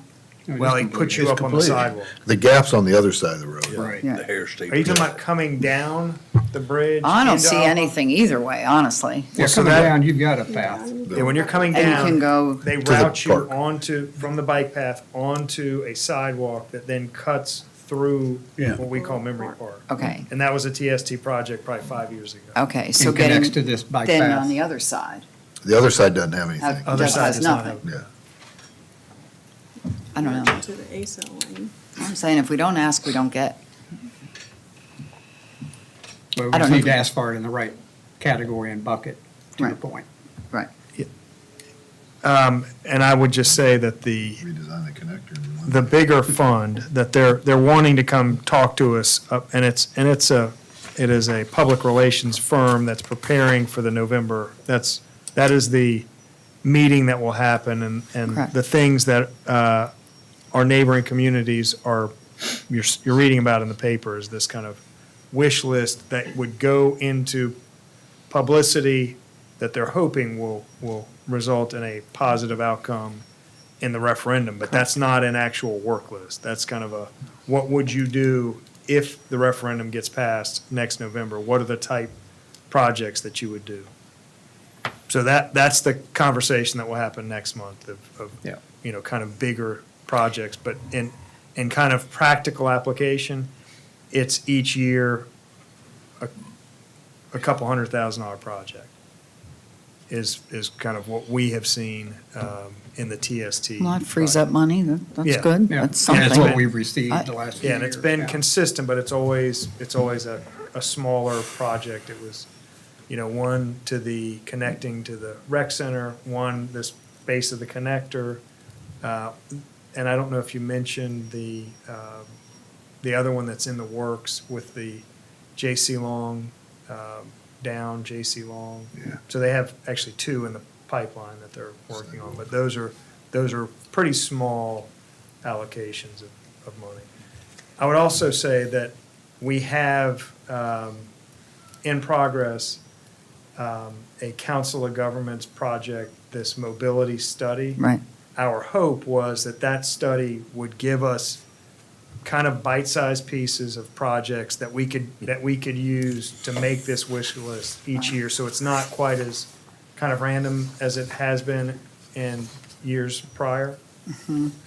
So that was really, the plan was that this COG project would inform these list requests going forward. Well, and that fits right into the mobility study because they have 60% want to improve crosswalks and intersections Yeah. for all Palm. Yeah, and So I that do- fits right in. I do know that study, they look closely at that intersection. Okay. But we're not too late to get this on a list somewhere, or we are. Well, yeah, no, we could make two requests and see, which we've done a lot in the past, if you'll want to include extending the Palm Boulevard sidewalk and an evaluation of connecting those bike lanes, we could make both. They typically only They'll pick one. pick, the one that is closest for them. Well, I'm thinking if we only put one on, maybe we could get none. If we put two on, maybe Yeah. we'll get one. Yeah, well, definitely, we It's have. been pretty good. I mean, the last 3 years, we've gotten one every year. Yeah, so they it's pretty been much good. get Yeah. one small one a year. Do we want to put two on? Happy to do that. Sure. Okay, we'll do that. Next item were committee, board, commission reports. At the strategic planning meeting, you wanted to reinstitute the committee chairs reporting out, but I'm just going to make a guess that in the given time tonight, we might want to skip that session. Skip it. Minutes are in the packet, and Katie had to step out. Board of Zoning Appeals, minutes are attached. Planning Commission, minutes are attached. ATAX, minutes are attached. Environmental Advisory Committee, minutes are attached. There are no second or first readings. I would make a motion, we do need to go into executive session, so I'd make a motion to receive legal advice and status updates on pending legal claims pursuant to South Carolina Code Section 30-4-70A2. Upon returning to open session, council may vote on matters related in the executive session. Question before There's we one go. more stated purpose too for Okay. discussion of erosion and beach renourishment projects, to receive legal advice on that too. If you could state that in the purpose. All right, so yeah. current pending legal items and beach renourishment. Yeah. I have a question about Can I that. get a second real quick, though? Second. Go. Okay. What happened to the Dudley Spangler Spirit of the Island Award? Oh, no, I know we talked about that, having that on, but It was, I wanted to get it done in December, and then wait till the new year. That was missed. yeah, we might just, so we can get it, We can, yeah. Can we get it on the February agenda? yes. Yeah. Thank you. Sorry about that. Could actually do it at the new Ways and Means, we can vote on it. The ghost of Dudley. All right, all those in favor? Aye. Those off record at 8:52.